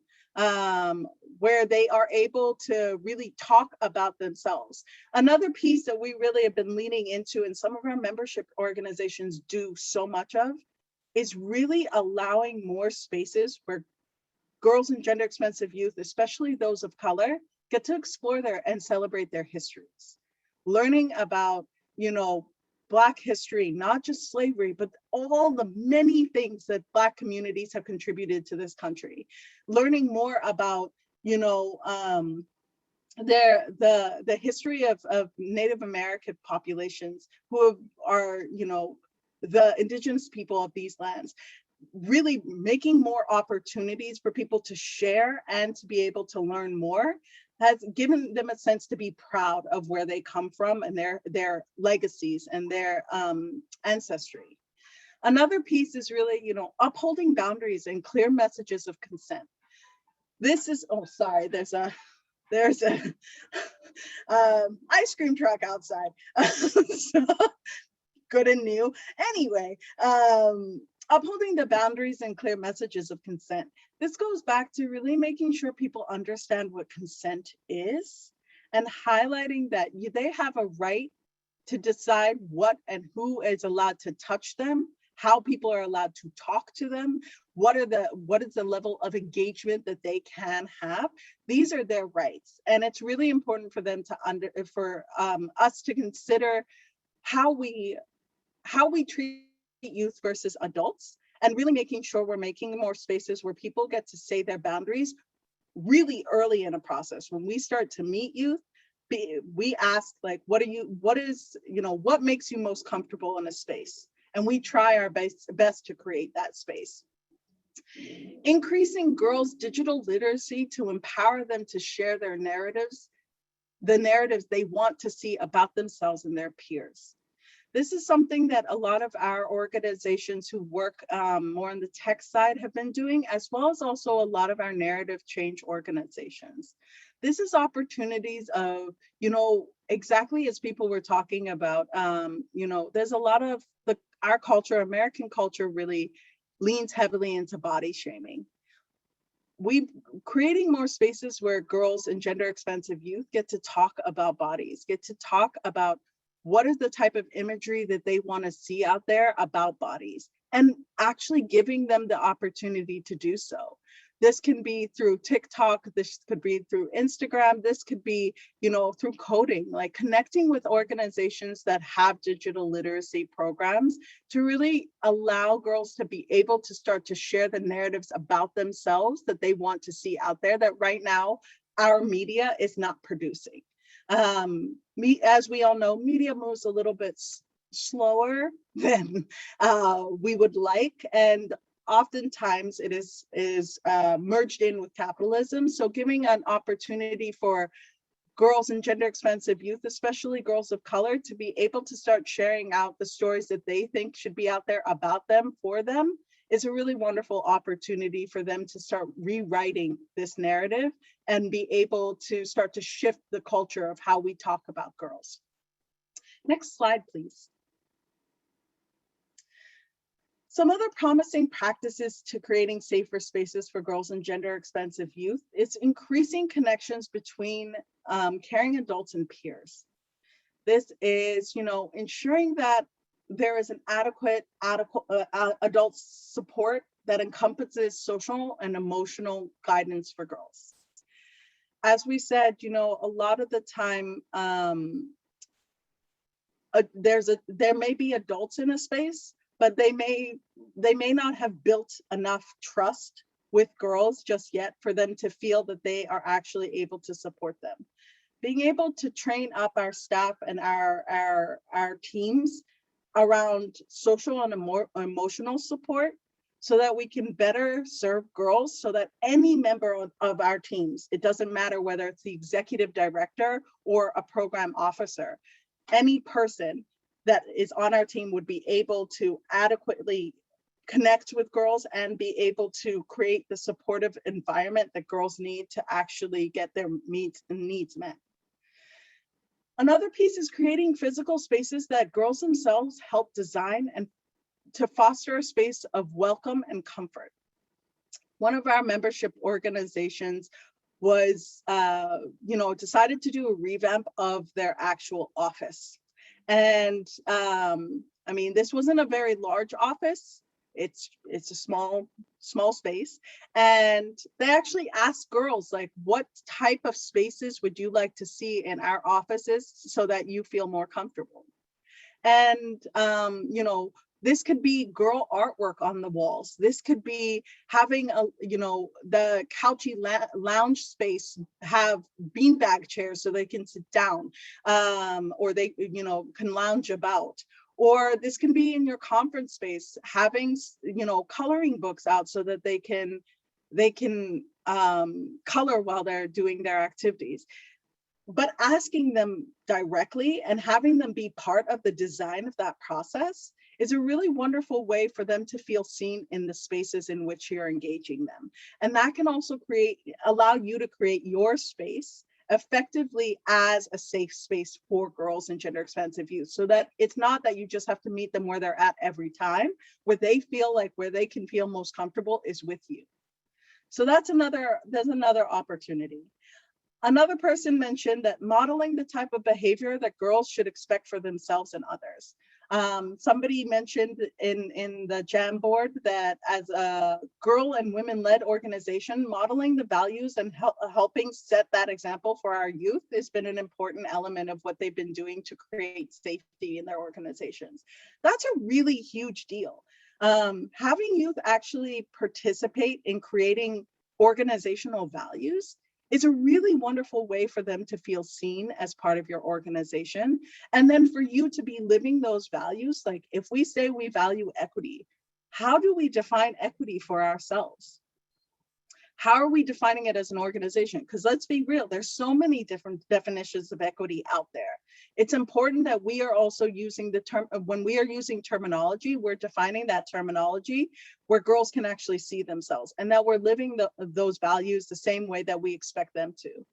Where we're also upholding our boundaries, where we are also making sure that we're doing our self-care, where we are creating organizations where we want youth to be able to work, where we feel like they would feel safe, be seen, and feel heard.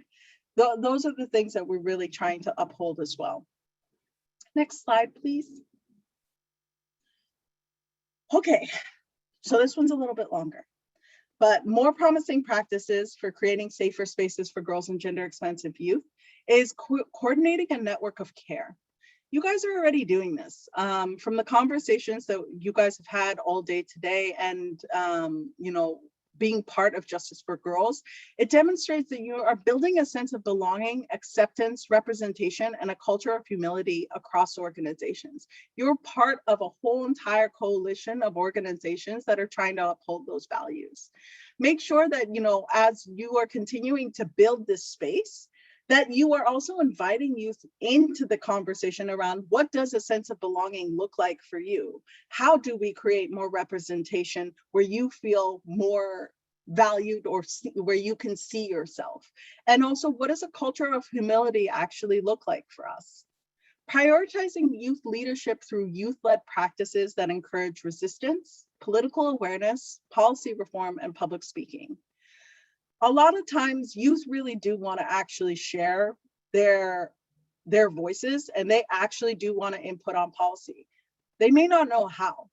There's some really simple steps to be able to start engaging, and your organization may not be a policy organization, but just knowing what is happening in your locale of what new policies are coming out, what are you know, what are some of the budget conversations that are happening? What are happening at the schools? Inviting youth to come to town halls, inviting youth to share their voices at, you know, board meetings, school board meetings, you know, having youth actually come and share their vision with your own board, with your organizational board. These are ways that they can actually start to input on your own policies and building their capacity in public speaking so that they can feel more confident in sharing their voices, supporting them in any of their advocacy, you know, goals that they may have, and connecting them with resources, networks, and organizations that may be able to help them really push that goal forward is a really key element that organizations can play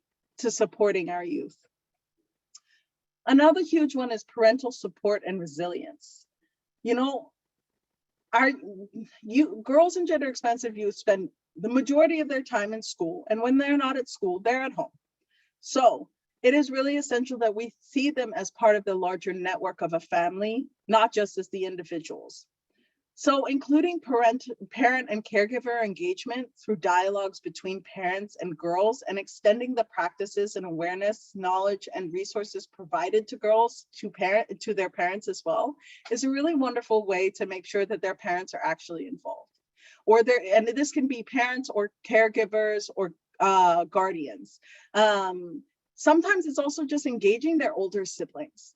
There are ways to really ensure that, you know, girls are getting the support at home as well as the support at school and in other spaces, because the reality is if you're not feeling good at home, it spills into other areas. So how are we engaging their parents, their guardians? How are we engaging their families in these dialogues? And how are we creating more spaces for youth to feel confident in being able to say, hey, yo, I really feel like my parents would benefit from this kind of conversation as well. ensuring that young parent support is also available. So what we found in our research and when we were talking to girls is a lot of young girls are also young parents. And you may not work directly with young parents, but making sure that you're able to provide support to young women and young parents, because some of your girls may end up being young parents at a younger age, and that's okay. Making spaces for young parents to actually actively participate in your programming, not cutting off programming if they happen to fall pregnant or if they happen to have children.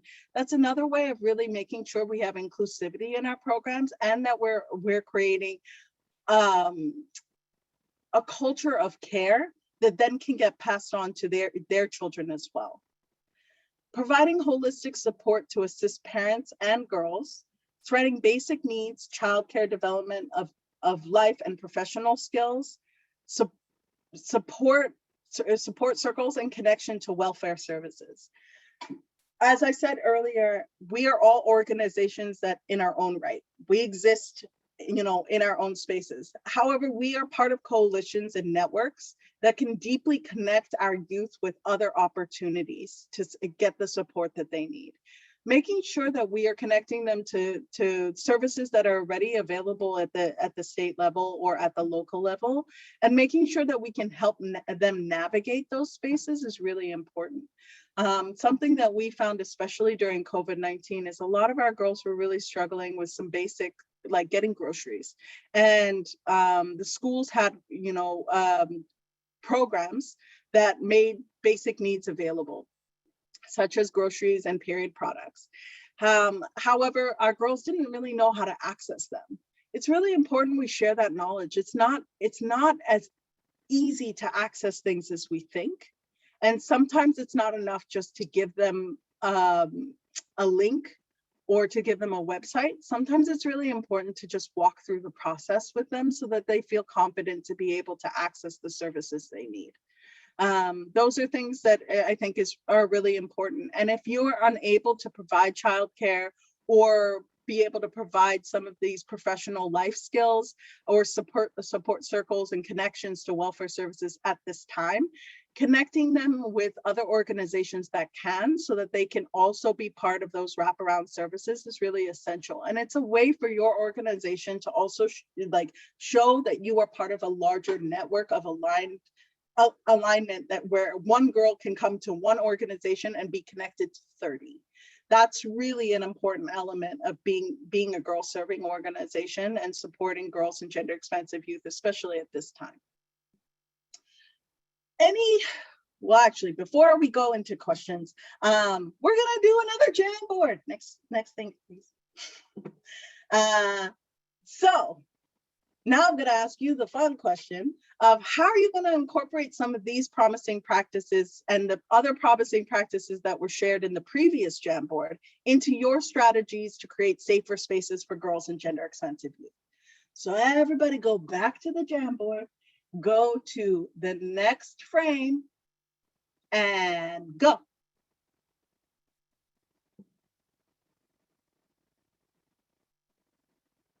What are some new things that you're going to start adopting, or you think would be useful for you to adopt to start to start really strengthen creating those safe spaces that you're already creating for girls?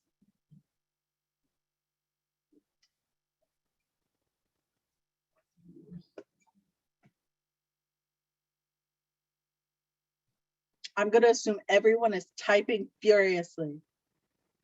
Yes, you are. Okay. Somebody said, share this girl-generated definition of safety when training instructional staff. That's a great idea. Thank you.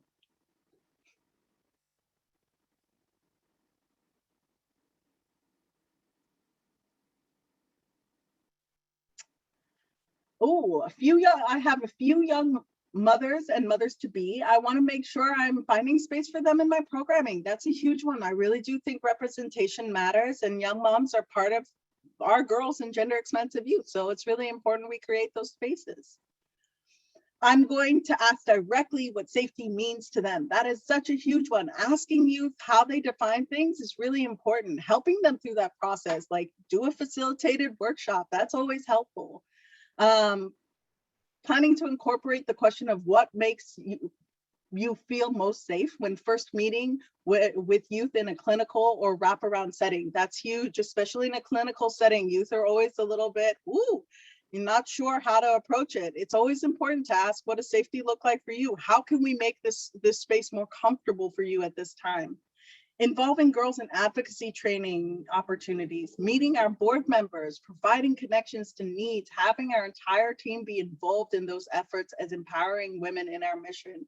That's a huge deal. I just feel like the more connections that they have, the better off they are, and the more connected they are to your organization. Would love to open a support group that is facilitated by youth. That is an amazing one. Having youth lead work is really, really, really powerful. Reflective listening is also huge. Asking youth what they want in our office space to feel more comfortable. That's a great one. I'm excited about that. Speaking to my supervisors about these ideas to incorporate in staff meetings. I love that. Asking if they need resources or have a need. Always, you know, it seems like such a basic question, but it isn't. It's such an important piece. It's just asking people, do you need something? How can I support you? Really makes a difference. Active listening, thank you. Find out whether my organization has organizational values, and then reflect with my team on how we live those, generate our team values. That's a huge one. Having values that you guys are all working towards, it's really, really important, and living every day is really valuable.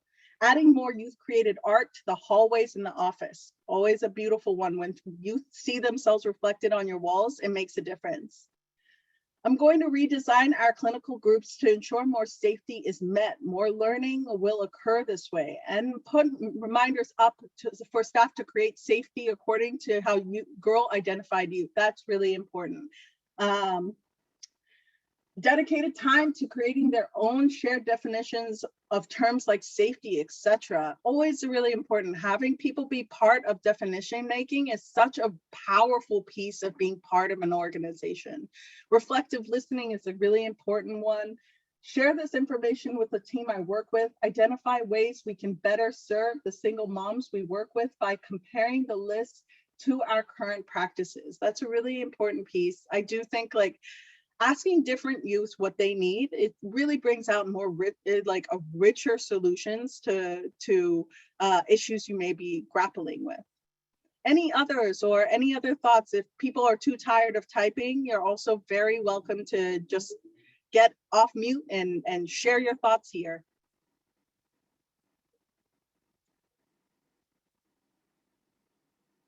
Inviting girls to meet leadership, it really makes a difference. Honestly, when I can remember when I was young and I met a CEO of a company, I just was like, oh, that's awesome, because I was able to talk to that person directly and be like, I have questions about your company and I have some thoughts, because I've always had a lot of thoughts. Would like to incorporate a survey to see what we can do better to serve others. That's also a really important one. Asking for feedback really makes a difference. I just listened to a preview of the book Untamed by Glennon Cole, I think that's her name, and utilizing to incorporate empowerment with my patients. That's a really important thing. I'll look up Untamed. I do not know Untamed. Melton, it's Glennon Doyle Melton. Engaging board and admin team in youth activities, bringing the adults to the youth. I think it really makes a difference. Also, it's a way to get your board excited. Honestly, they want to talk to youth, and just making sure that you, at the beginning, you make ground rules where youth really get to define what is comfortable for them in these engagements. I think it's really powerful. Anything else? Anything that we haven't talked about that you're going to start doing that you think it's going to be, you really want to incorporate that may be helpful to the rest of the group?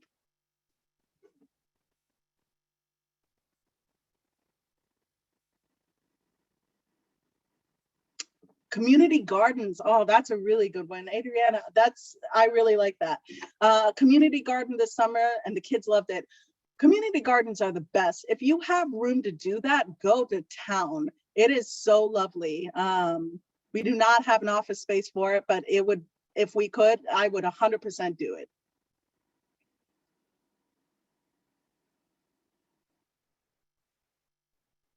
Anything else?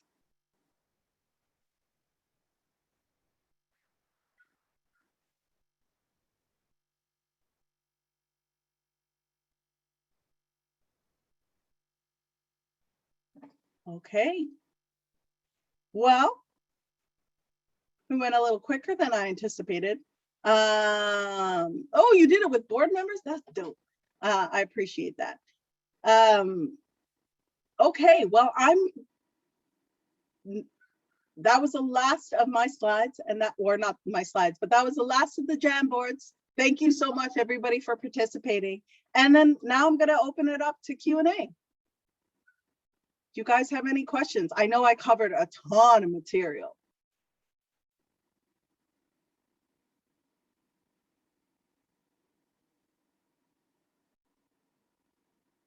There's 75 of you. One of y'all has a question?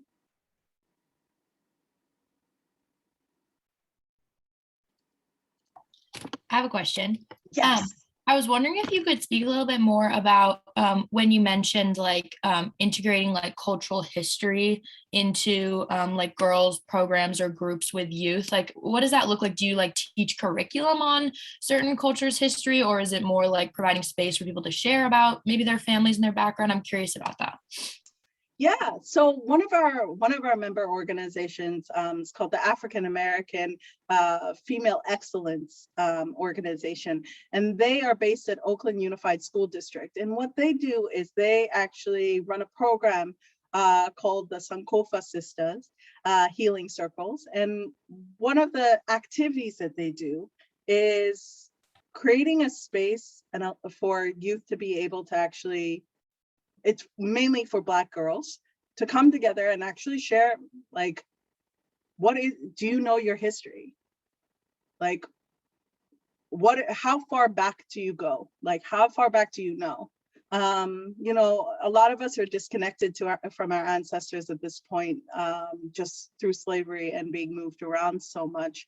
But being able to do a, you know, quick activity of interview a parent or interview a sibling about your history, and then bring it to this group and just share a little bit about, like, what did you learn about yourself? What did you learn about your culture? Where do you come from? And then being able to, like, take the time to explore it. What are you interested about in your own culture? It could be anything from fashion to you know, political history, to how colonization happened, to you know, the arts. But just bring something with you about your experience, or not even your experience, but your ancestry that is important to you. And sometimes people bring something physical, like a necklace or a piece of artwork or a story, because all of us have oral stories in our families, right? And then really allowing space to, like, celebrate that. And then it also creates spaces where people are like, oh man, you come from West Africa? I just found out that my ancestry is from Nigeria. Do you think you maybe are from Nigeria? Let's talk about it. Like, there's something really powerful of knowing where your roots were, even if you don't have this full details. Sometimes it's really beautiful to, like, make space for somebody to actually, like, explore where they came from, and acknowledge that that history is important just as much as all the history they learn in the classroom, and allowing for a lot of for these individuals to share their own personal family histories.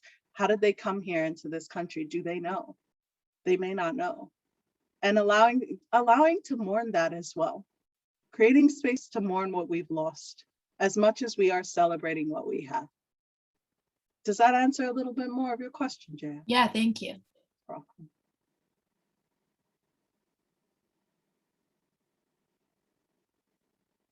Okay, oh yay, we have a question. Yes. Chrissy, thank you. You shared that I work in an organization that has a large mission. Youth and girl programs are one of the most, one part of it. What is the most important thing that you think people, leaders, boards, members who don't work with girls and youth should know about the value of this work to empower girls? I think that, you know, one thing that I always find really interesting is when organizations are siloed off and there's like a youth program, an adult program, I always think it's really interesting that we're not sharing best practices across. And I think it's also really interesting to note that girls and gender expensive youth are a gigantic part of our population. They're huge. And they then are what become adults. And it's really essential that we are actually actively supporting girls and gender expensive youth to lead the way, because that's who is going to lead our country. Let's be real here. These are the people who are making a lot of decisions in the home and in the communities. They are the center of their communities, and it's really essential that we are effectively creating spaces for them to engage more. And we can't really have adult programming without really thinking about the people they're impacting, and they impact youth.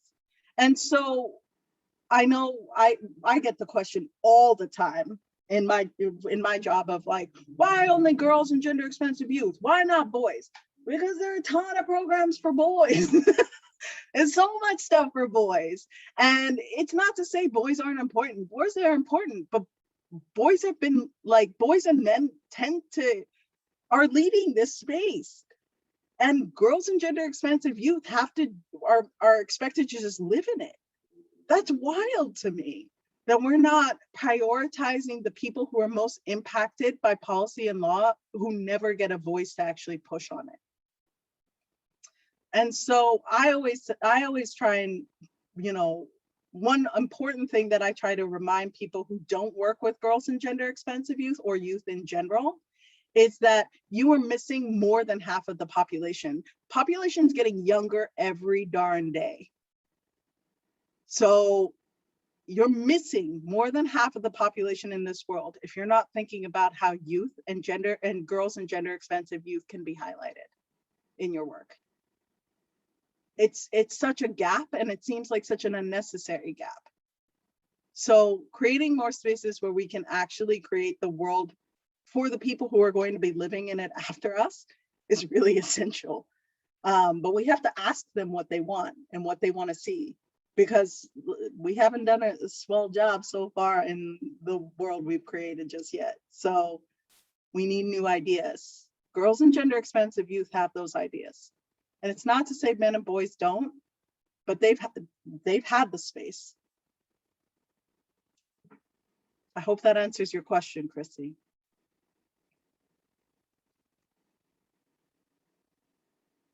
More questions. I'm here all day. Actually, I'm here for like 20 more minutes. So, anything else?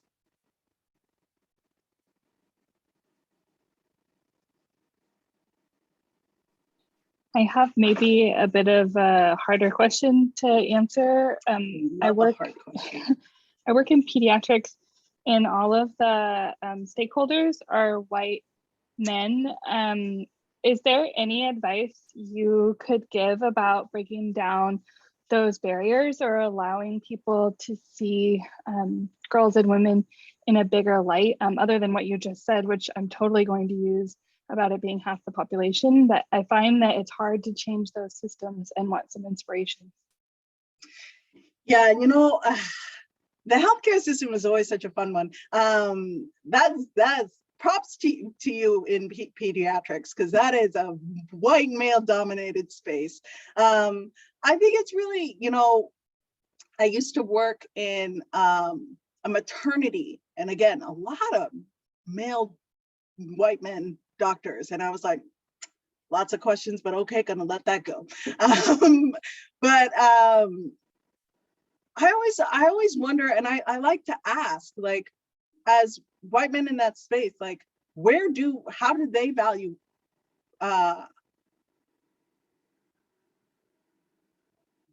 how do they value youth in their work? Like, where do they say the role of youth in their work? I always like to ask questions like, these are your clients. So where do you think client voices, what role does client voices, especially youth and girls and gender expansive youth, like, where do you think their voices fit in these organizations or in this institution? How do we think we are creating? Have we ever asked what they're looking for? Maybe we should start asking, and not coming at it from a place of, you know,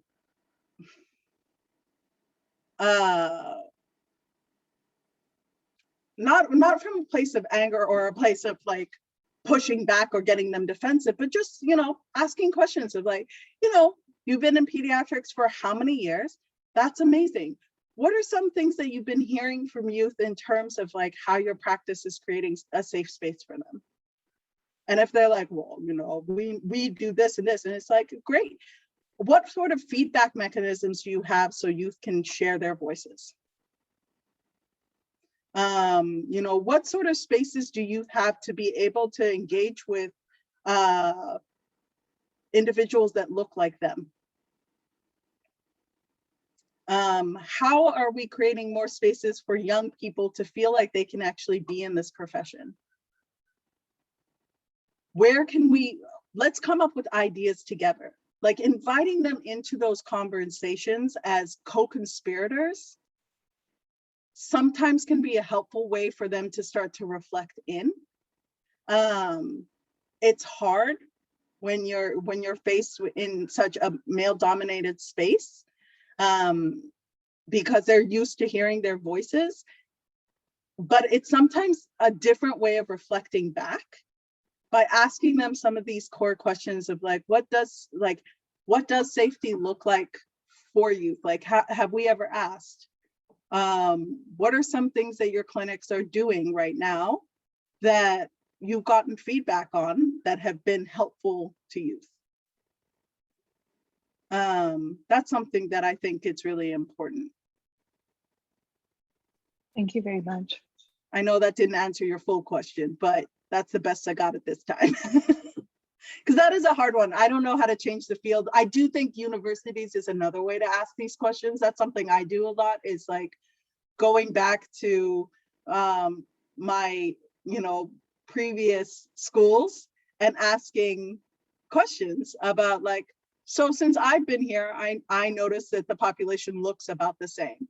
What are you guys actively doing to create more safety where Black and Brown students feel like they can actually be part of the school? What are our hiring practices or our admission practices? What are, you know, like asking questions is a really nice way of engaging people without them getting so, you know, stressed out and feel like you're telling them what to do. Another question is, how would you suggest involving parents and caregivers in empowering youth? I always start with asking parents, you know, what are the barriers they have right now to be able to talk to their children? Like, what are things that are making it hard for them to engage with their kids? Sometimes it's just helpful to just acknowledge what are the barriers and work from there. Asking them like, what are some tools that would, you know, what are resources that you need to feel more confident or comfortable in supporting your kids? You know, what are some conversations that you want to have with your children that you haven't yet?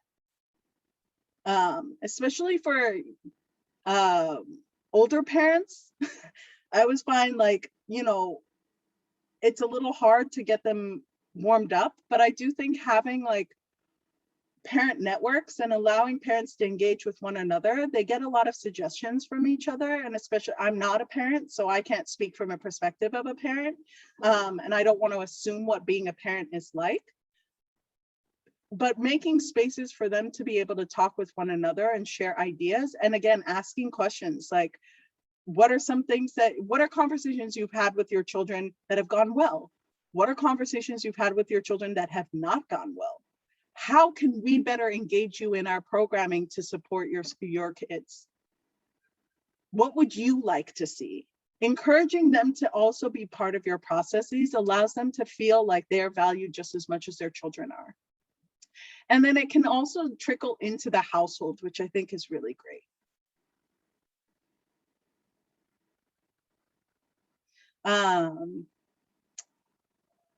You know, I think the other thing that I would suggest in terms of like parents and caregivers, they need resources. Sharing resources is really important. You know, financial opportunities or, you know, where they can get their basic services, where they can get different organizations that can provide support to their students. Another place that it's really a great place to meet parents, church. It's always helpful to like connect with your churches or with your, you know, religious institutions with parent programs. Sometimes it's just going to some programs that are already existing and giving a presentation. Sometimes that's helpful. Meet them where they're at just as much as you want to meet youth where they're at. Any other questions?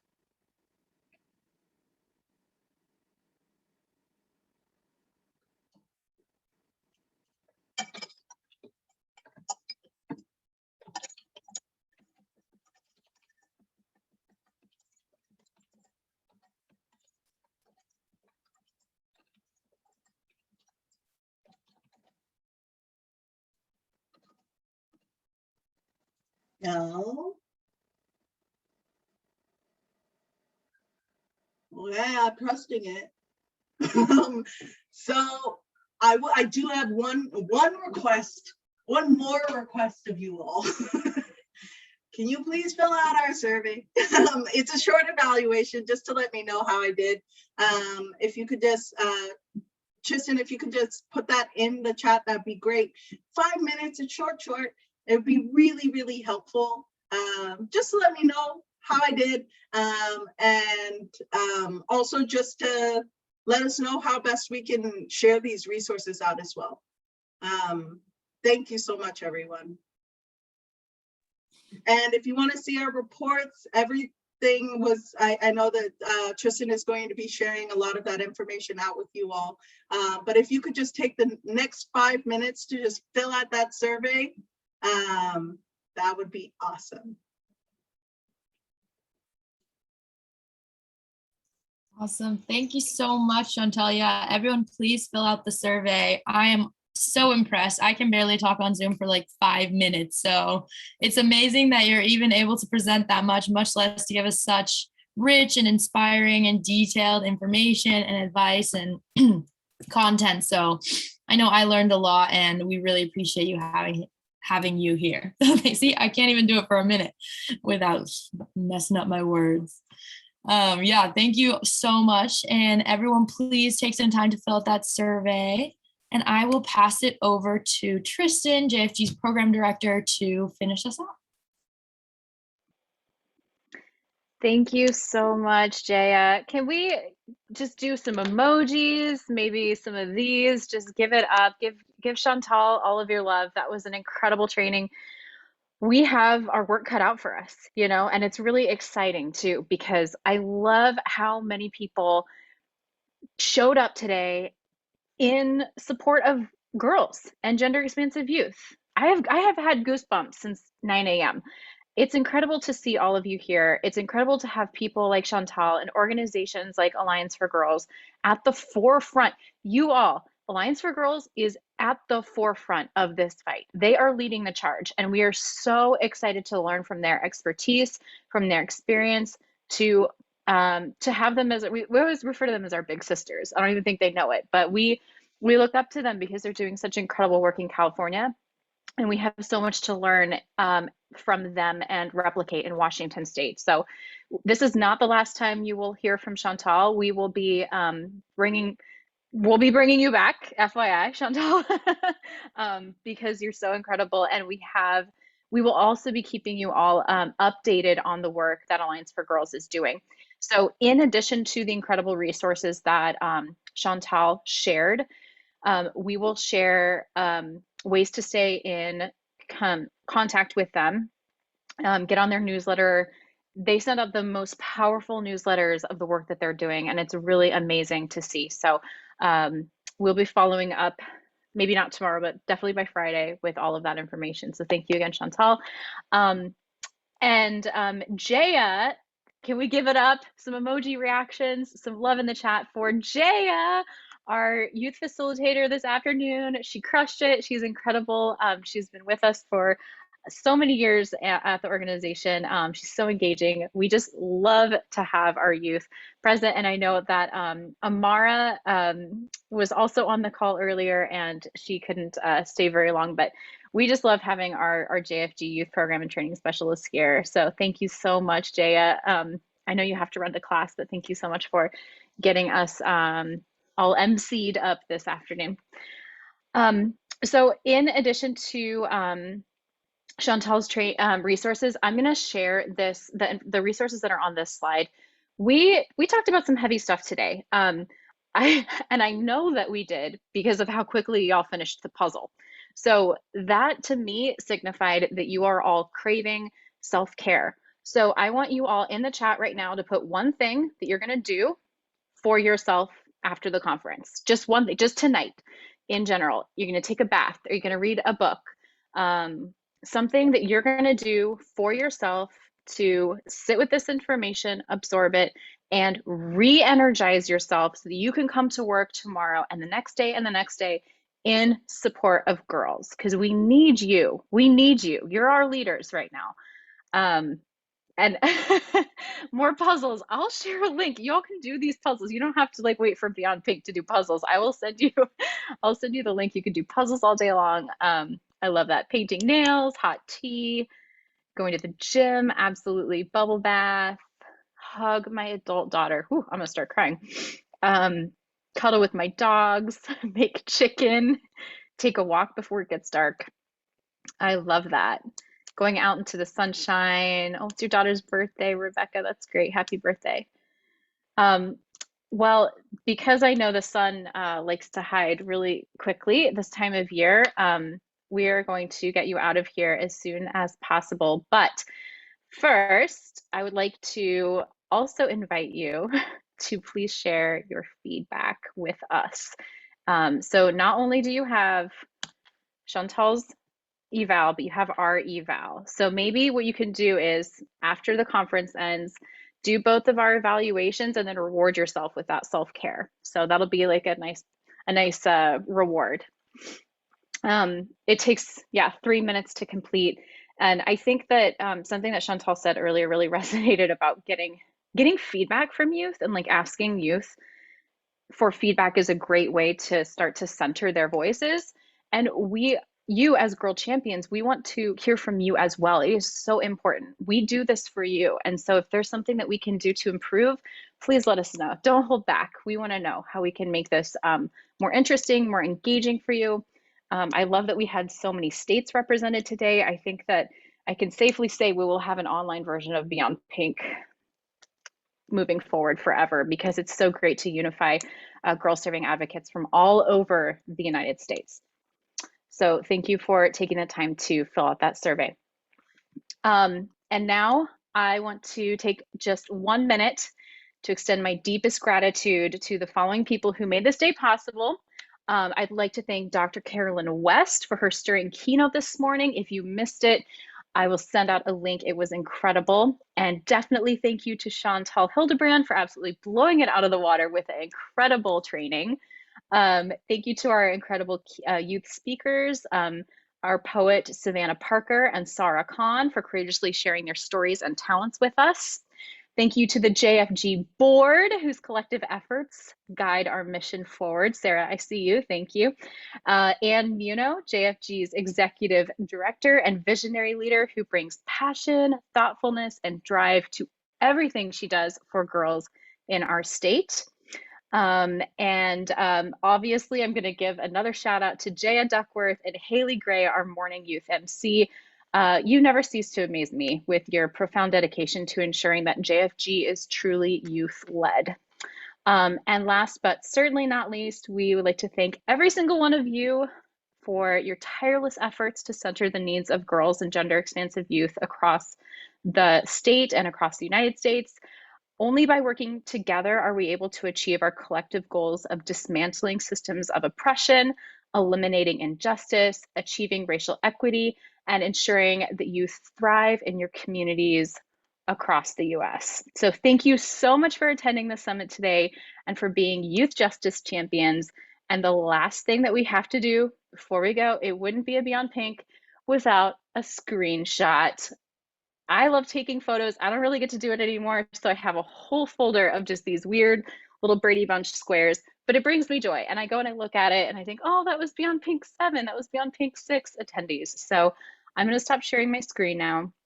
If you don't want to have your photo in this, it's just going to live on my computer, let's be honest. But if you don't want me to look at your photo and go, oh, I'm Beyond Pink 7, you can go ahead and turn off your camera right now. If you want to be interactive. Tristan, Yes. this is Anne, and I'm just going to interrupt for 1 second. I just want to invite everyone to put a big old heart emoji on their screen to honor the wonderful Tristan, who continues to drive this beautiful experience for us. And we love her. We love you. You're amazing. We're so fortunate to have you. So I'm going to stick my heart on there now, and that can be the photo.